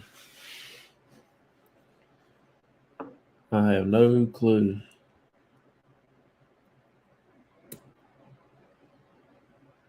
There's a possibility, but I couldn't tell you. I don't really follow football that much, just as far as the Cowboys. And plus, I don't get to watch the games because we don't have a TV to watch games on. I mean, we got a TV, but we don't. It's not hooked up to regular channels. We just got a Roku, and we watch TV shows pretty much. We don't even. I don't even watch the news. We don't even have the news on there neither. So I'm off from the outside world, which I'm kind of glad not to have to watch the news because that's where everything happens at.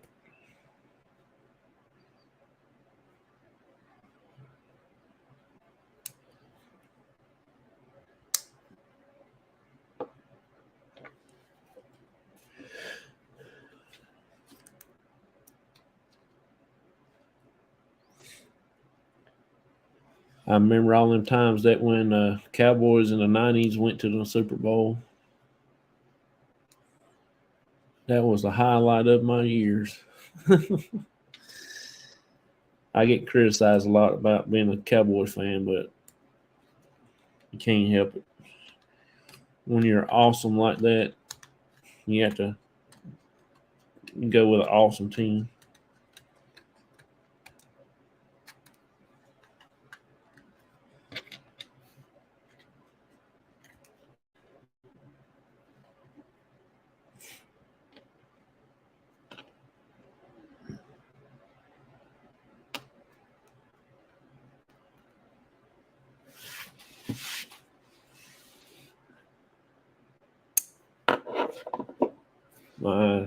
My college team lost today by 1 point. They, I think it was Pittsburgh they played.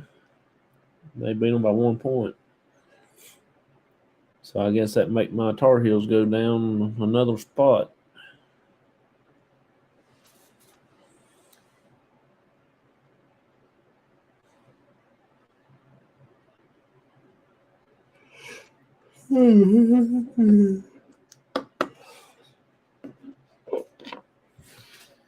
Says we got 3 people watching. I don't know who all else is out there.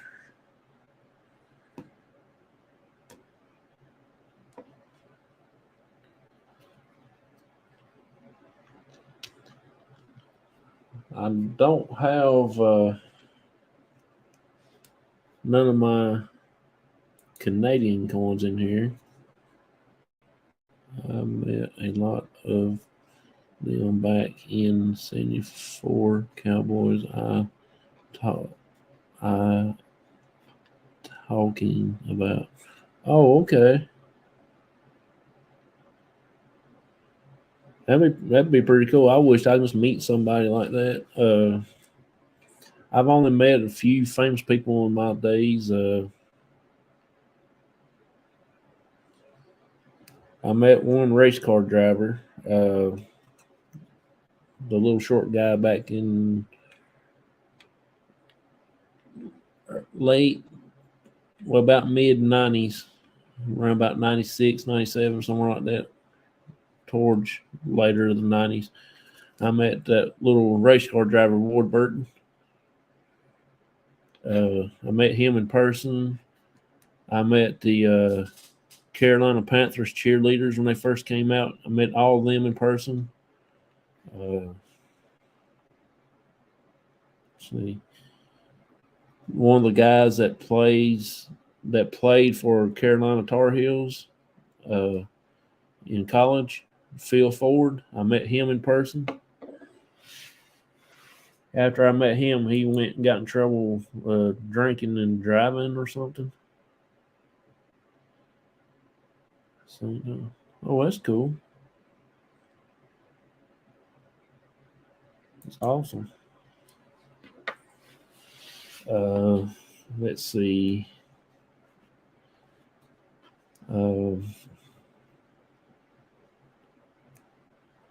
That's about all I've known. Well, I met the other race car driver.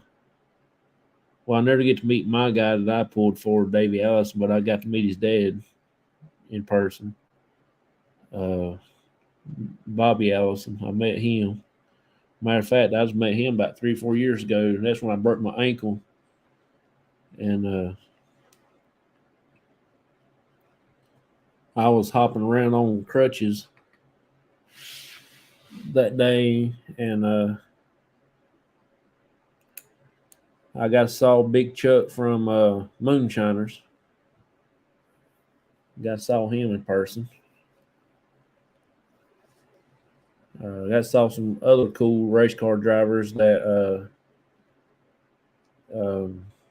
when me and my dad worked at the racetrack at one time on that weekend. Uh,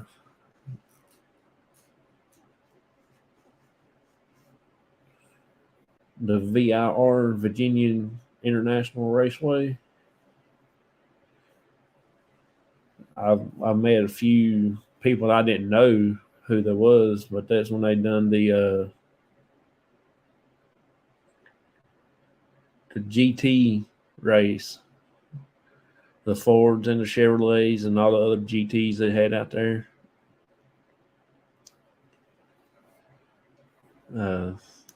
Me and my dad, we worked on the fire crew for that particular race at time, and we was working in the pits. You talking about something weird? That felt weird doing that kind of work. That was the first time I ever did it. It was hotter than blue blazes. I had fun. I got to spend a lot of time with my dad there. Both of us was in the pit area, and we had to stay there with a fire extinguisher, and just in case when they fill up the car with the gas, you can't see that gas. You can't even see the flames because it's some kind of special fuel that they use in the car, like alcohol fuel, and you can't see it, but you can feel it. And we had to stand there with fire extinguisher every time a car come in, just to be on ready to, in case something was to happen, we can go ahead and get it put out while they're doing all that stuff. And some of them people I didn't even know. I don't even know who there was. The guy that we went with, my friend I worked with, he told me who there was, and I couldn't begin to tell you who they are.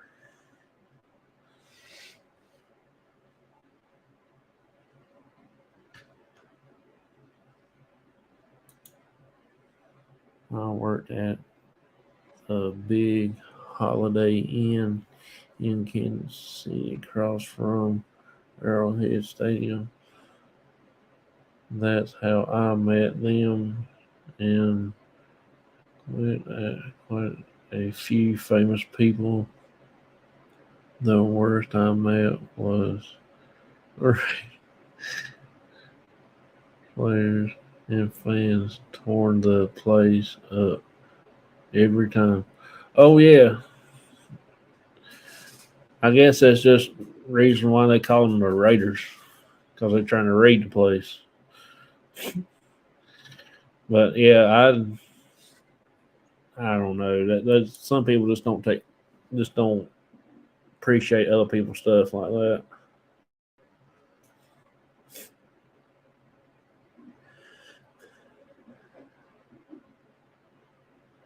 I'm going to do a story on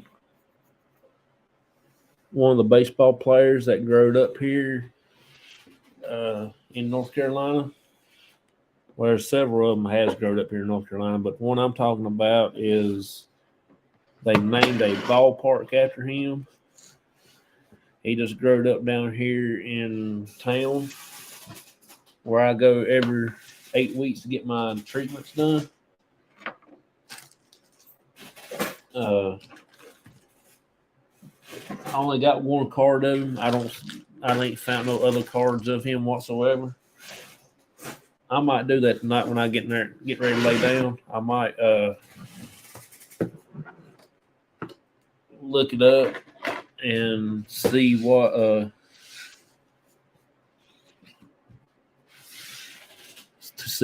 if he had other cards made. Yeah, that'd be interesting because I don't think anybody ever had any other.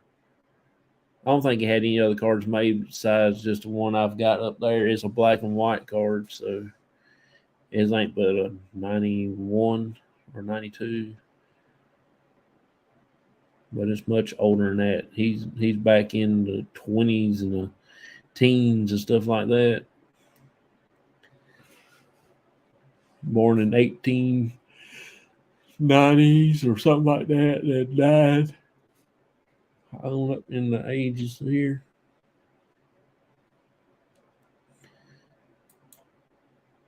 But I will find my other knife that I have, that my very, very first knife that I have, that where I got when I first turned 12. I think the church gave it to me. And also, my dad's got a little bitty knife. It's like that, not even the size of a dime. It's got pearl handles on it. I don't know how much it's worth. If he can find it, I will see if he will let me have it for one night and do a show whoever's in here with me.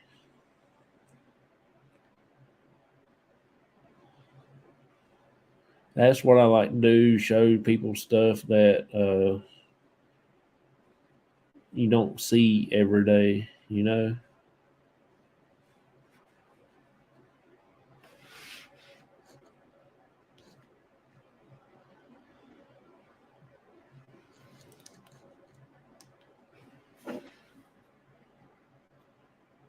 Hey there, buddy. How you doing? Appreciate you stopping up in here.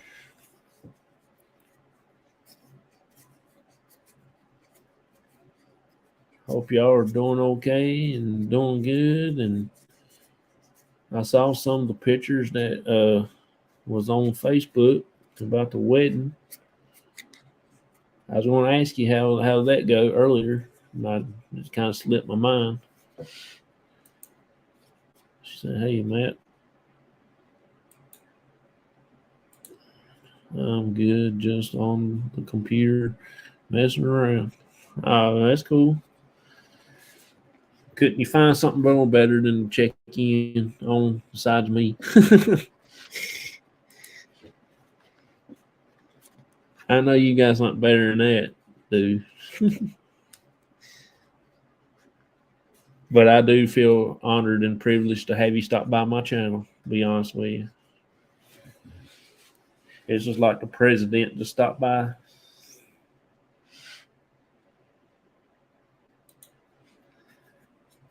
Want to show my support, brother. Oh, I know you do, man. I appreciate you coming in. You know I like seeing everybody.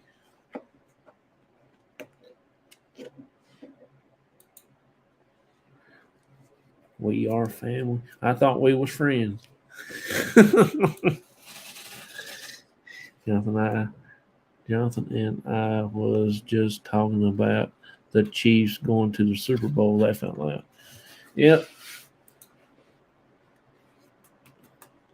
Sure are. Which I will be pulling for the Chiefs because I will not be pulling for no Eagles. You can count on that. Only Eagles I'm pulling for is my high school team. And I know they ain't going to be going to the Super Bowl. They barely can go to state.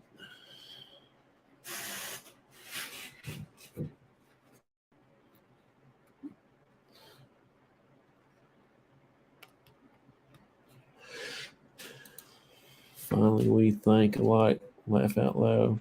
Hate Philly. Yeah, there's something about the Eagles I can't stand. I don't know why. I don't know.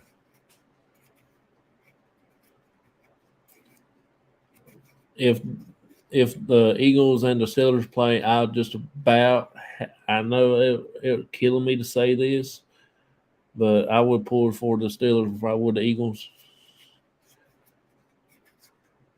I mean, it left a nasty taste in my mouth.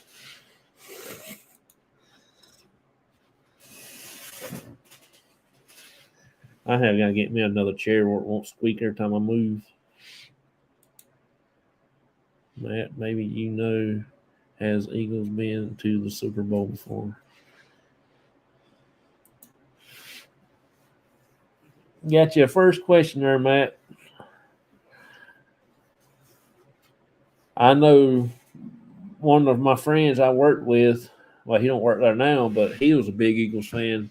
He let me know it too when they played the Cowboys. He always sends me these weird pictures about what Cowboy fans is and this and that. Well, I sent him one about the Eagles when the Cowboys beat them. I ain't heard from him since.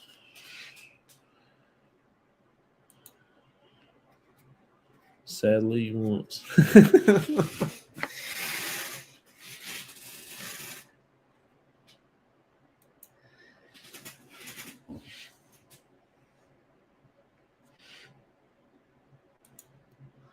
Took them long enough to.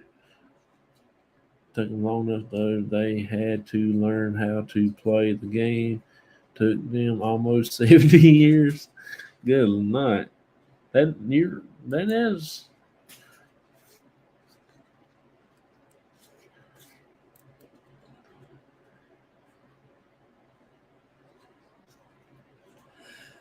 Oh lordy, lordy, lordy.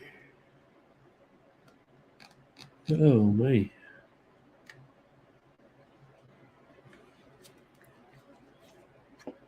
I appreciate you coming in here, Matt. Man, like I said though, it tickles me to death to see each and every one of you. Bluegrass Paranormal was in here earlier, but I don't know if they still are or not. I ain't seen the Myers Paranormal in a while. I was on another channel that they was in earlier, and I talked to them, but as far as in here, I hadn't seen them. Plus, nobody knowed I was coming live neither. Just when it popped up things that I got bored sitting here, so I decided to do something different. But I'm gonna do one tomorrow about 8:30, I guess 8:30. I'm gonna try to do two more things on here. I felt like I couldn't remember them going. I wasn't sure. Before you know it, y'all gonna be seeing that star up there again. Hey, crossover chat. Hey there, y'all. How y'all doing? I saw y'all earlier also in another channel.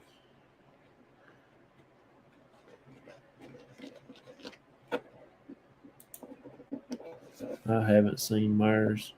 No, they hadn't been in here tonight, but I've seen them on that Jared's channel. Seen them over there earlier. Hey, Parasolo.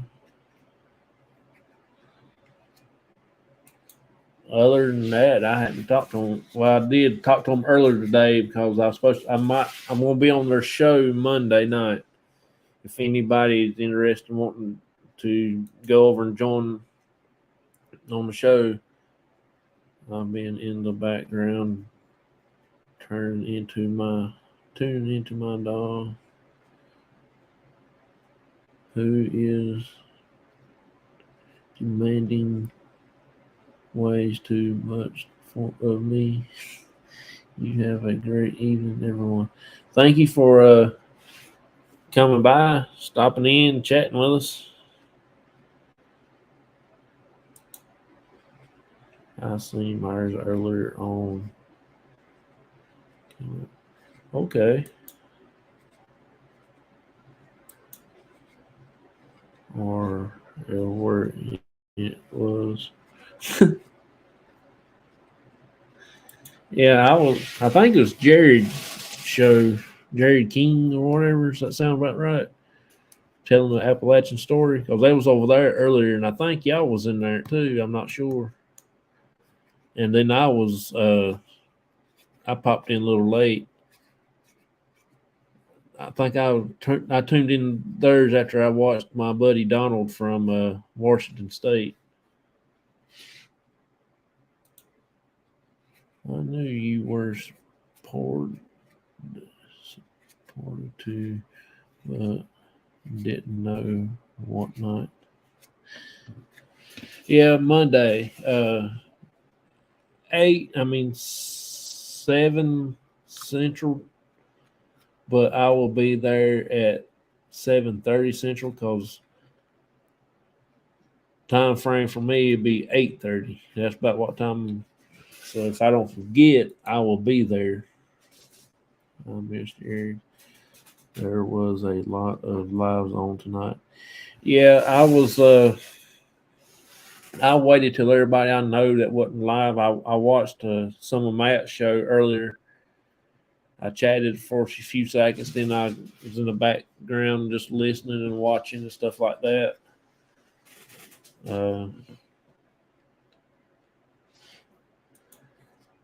I wasn't in Jared's tonight, but saw your. Oh, that must have been when I saw you, Vicky, and Matt's. But I know that I seen Solo there somewhere.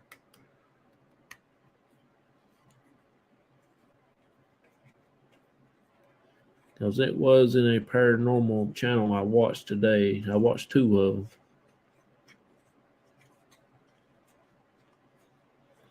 I have no clue.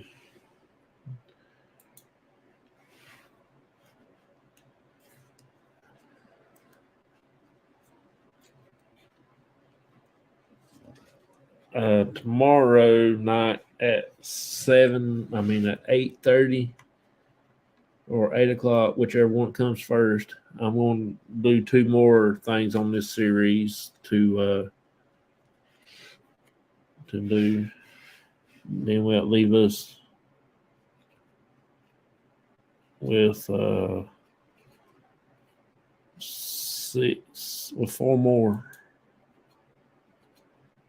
I was all over the place. Yeah, I was actually all over the place today too. I've watched a little bit of this one, a little bit of that one. I think I spent more time in Matt's than I did anybody's show. You were in Matt's chat tonight, right?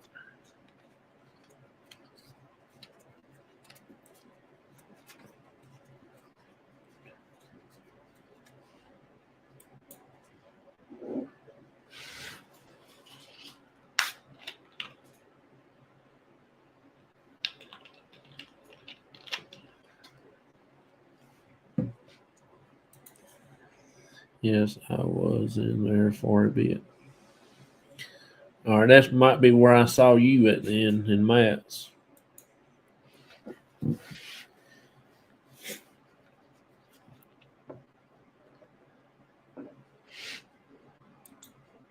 Well, speak of the devil, there they are.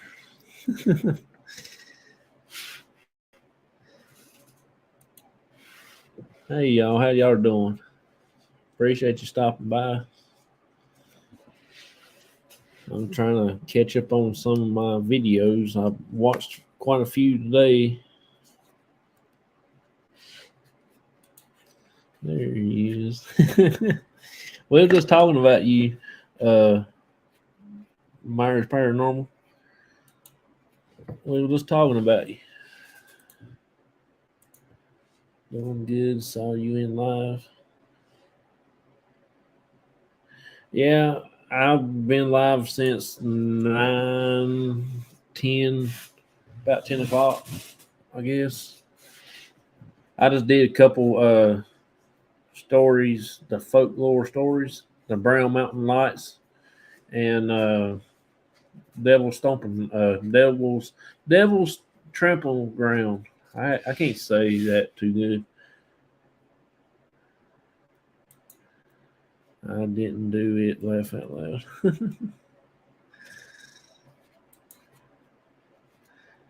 Hi, Steven. Was your ears burning? Laugh out loud. Yeah, we was actually talking about you. I was mentioning that saw you today. Well, I saw you in the chat in the live stream earlier. But far as seen you on here, and I said, normally he normally gets notifications and comes by, at least says, hey.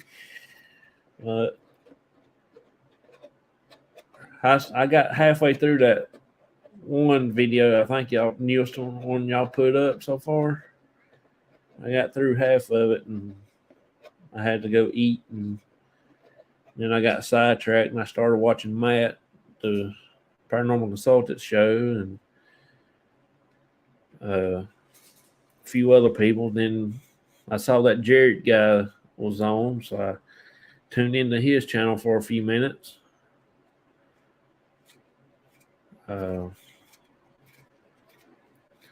Devil Dog's keeper was in here earlier. I think she left to go eat. They probably done hit the hay.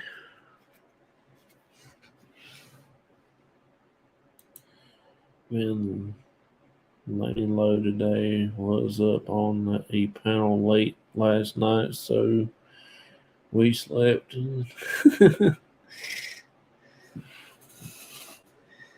Yeah, I know how that feels. Some shows I've been on, like tonight, I get up on their panel. I might stay 25, 35 minutes, something like that. And sometimes I get up there and I stay for an hour or two.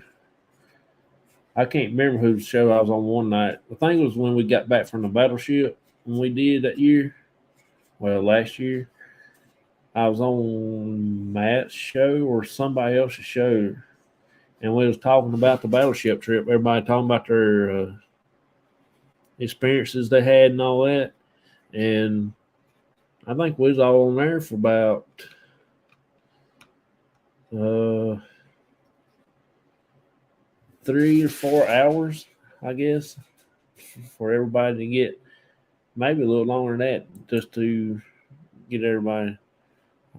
It was 1 a.m. was on 4.5 hours. Good Lord, that was a pretty good deal. It was good to see everyone. Oh yeah, good to see you too, man. I'm getting ready to hang it up here for tonight. I appreciate all y'all coming in. Tomorrow,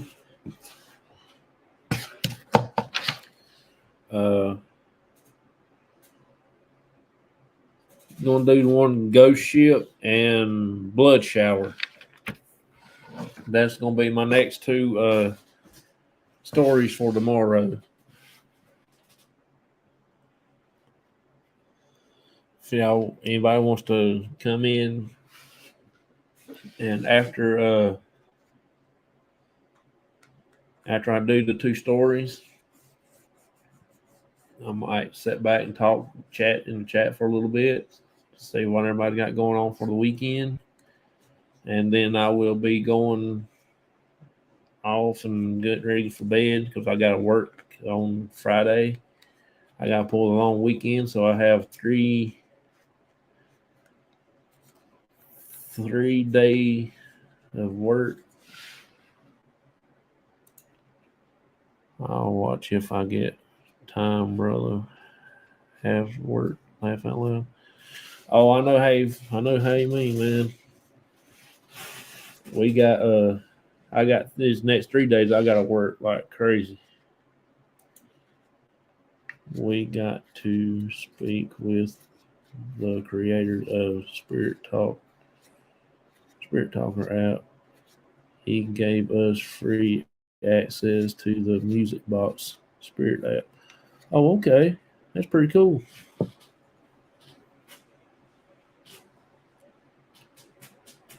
Pretty cool. I've got to get another device where we can use the Spirit apps and stuff. I have got to get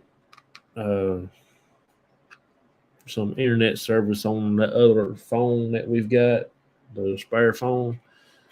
I've finally got it downloaded, the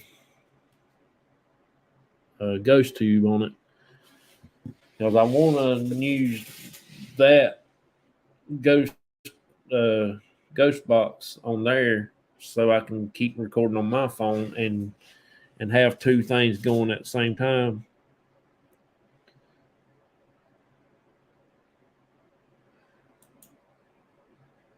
It's great. We use in-home investigation today.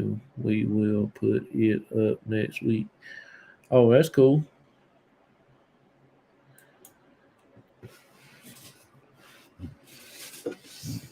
I'm gonna try to get to go to the Devil's Stomping Ground right here next month or so.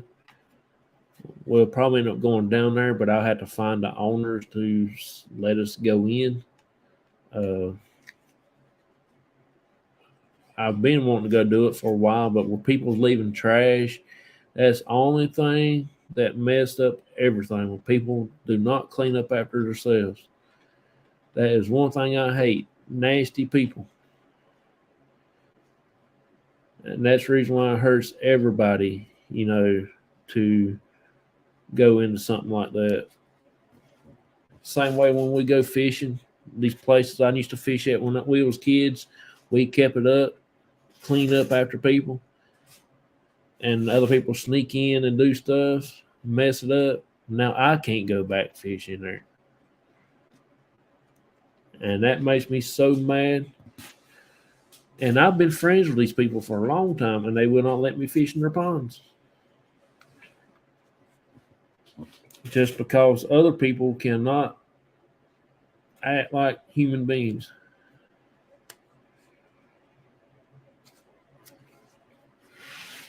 So that's where all that. I mean, it just aggravates the daylights out of me. But maybe one of these days we can get back in going fishing at those places and stuff like that. But I appreciate all y'all coming in. I'm gonna go ahead and go get in the bed. It's already 12:18. I've been on ever since a few minutes after 10, and I'm getting hungry. I'm gonna go eat me something. Then I'm gonna go and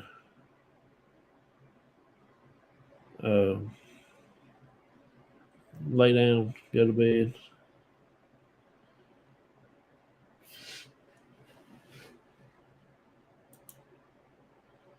That was cause us to notepad information investigate. I get so upset. Oh yeah. Same way here. I mean, we get places we can go, but other people mess up everything. See you later, buddy. See y'all too, Steven. Much love, brother. Keep in touch. Miss chatting with you. Oh, I will, bub. I've been busy, been trying to do some hooking up on these investigations and everything like that. It's hard to get everything set what I need to do. Night, everybody. Have a blessed night. You too, Vicky. Thank you for stopping by. Myers Paranormal. Much love. Hey, Matt, if you still in here right quick, here's a group you ought to check out. Myers Paranormal. They from Alabama, man. Not to be able to investigate auto correct.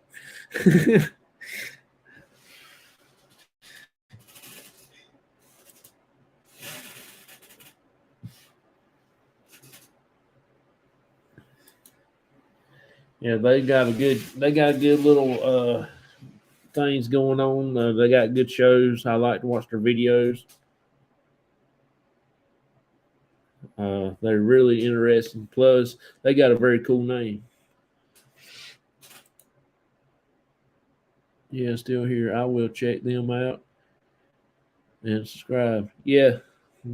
I mean, they're awesome. They're really awesome. just the first part of their name is amazing.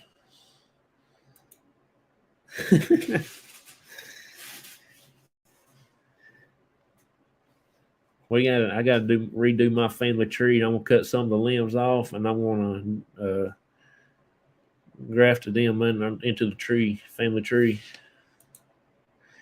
Appreciate you guys. Appreciate you too, bud. Steven Matt is founder of P3 program. Yeah, he sure is. But yeah, if you want to go check out the Parapost podcast, and you'll see some of their shows. Matter of fact, he was on earlier tonight.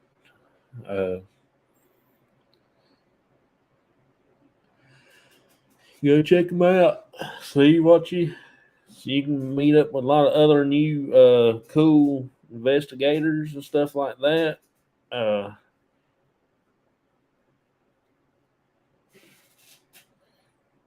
See everybody's different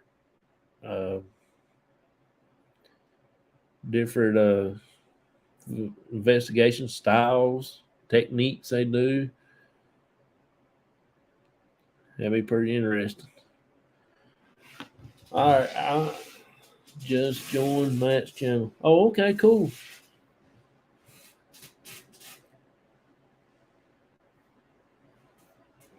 Yeah, he's the consultant. If you ever have any questions about something, he can pretty much guide you in the direction of something, or if you need help with, far as looking over evidence, get somebody else's opinion on it. I've had to do that quite a few times to get his opinion on something that I couldn't even answer myself, and he helped me out, and he gave me a few pointers, and after what he thought, I went back and watched the same video clip that I had somebody to send me, and a couple of pictures, and he brought to my attention, and I went back and looked at it again, and I see what he's talking about. So before I told the person that owned the video clip and the pictures what I think, I went ahead and got another opinion on it and see what. I mean, it took me like two people that I went to help me out that's done this more than I have. And the person that I did that with, the owner of the videos, they said that helped them out a lot, and they thank us for trying to make sure something ain't bad to that place. Maybe Matt can remember the video about the dogs in the bedroom. So that was one of the biggest ones that everybody. Cut yourself short, brother. You know it not to. Oh no, I don't be, man. I don't even know how to tie my shoes.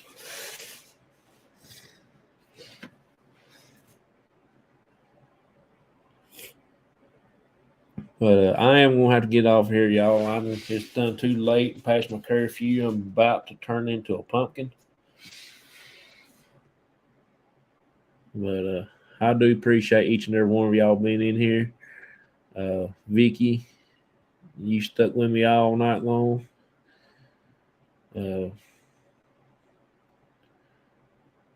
Let's see. Parasolo's been in here. Matt, he's been in here.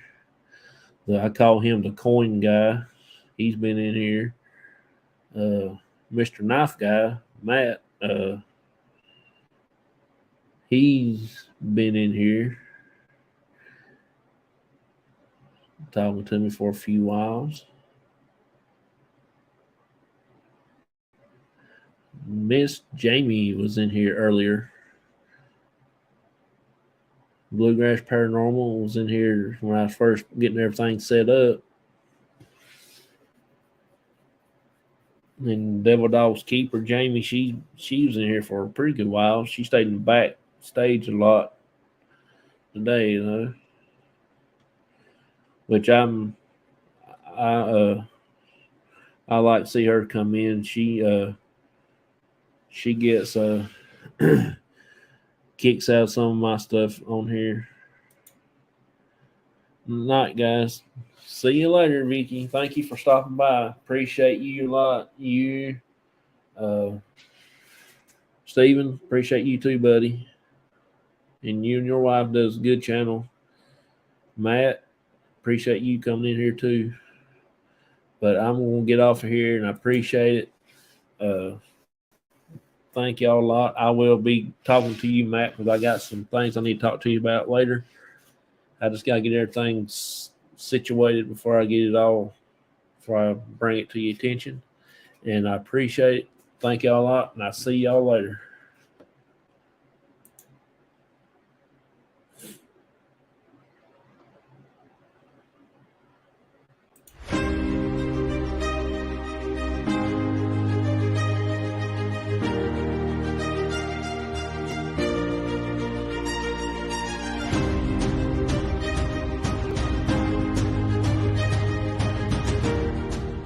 What is the Global Ghost Hunt to me?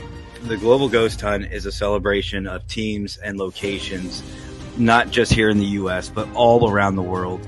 It is an opportunity to unite groups and enthusiasts of this paranormal community in many different ways, and to highlight teams, locations, and all of us.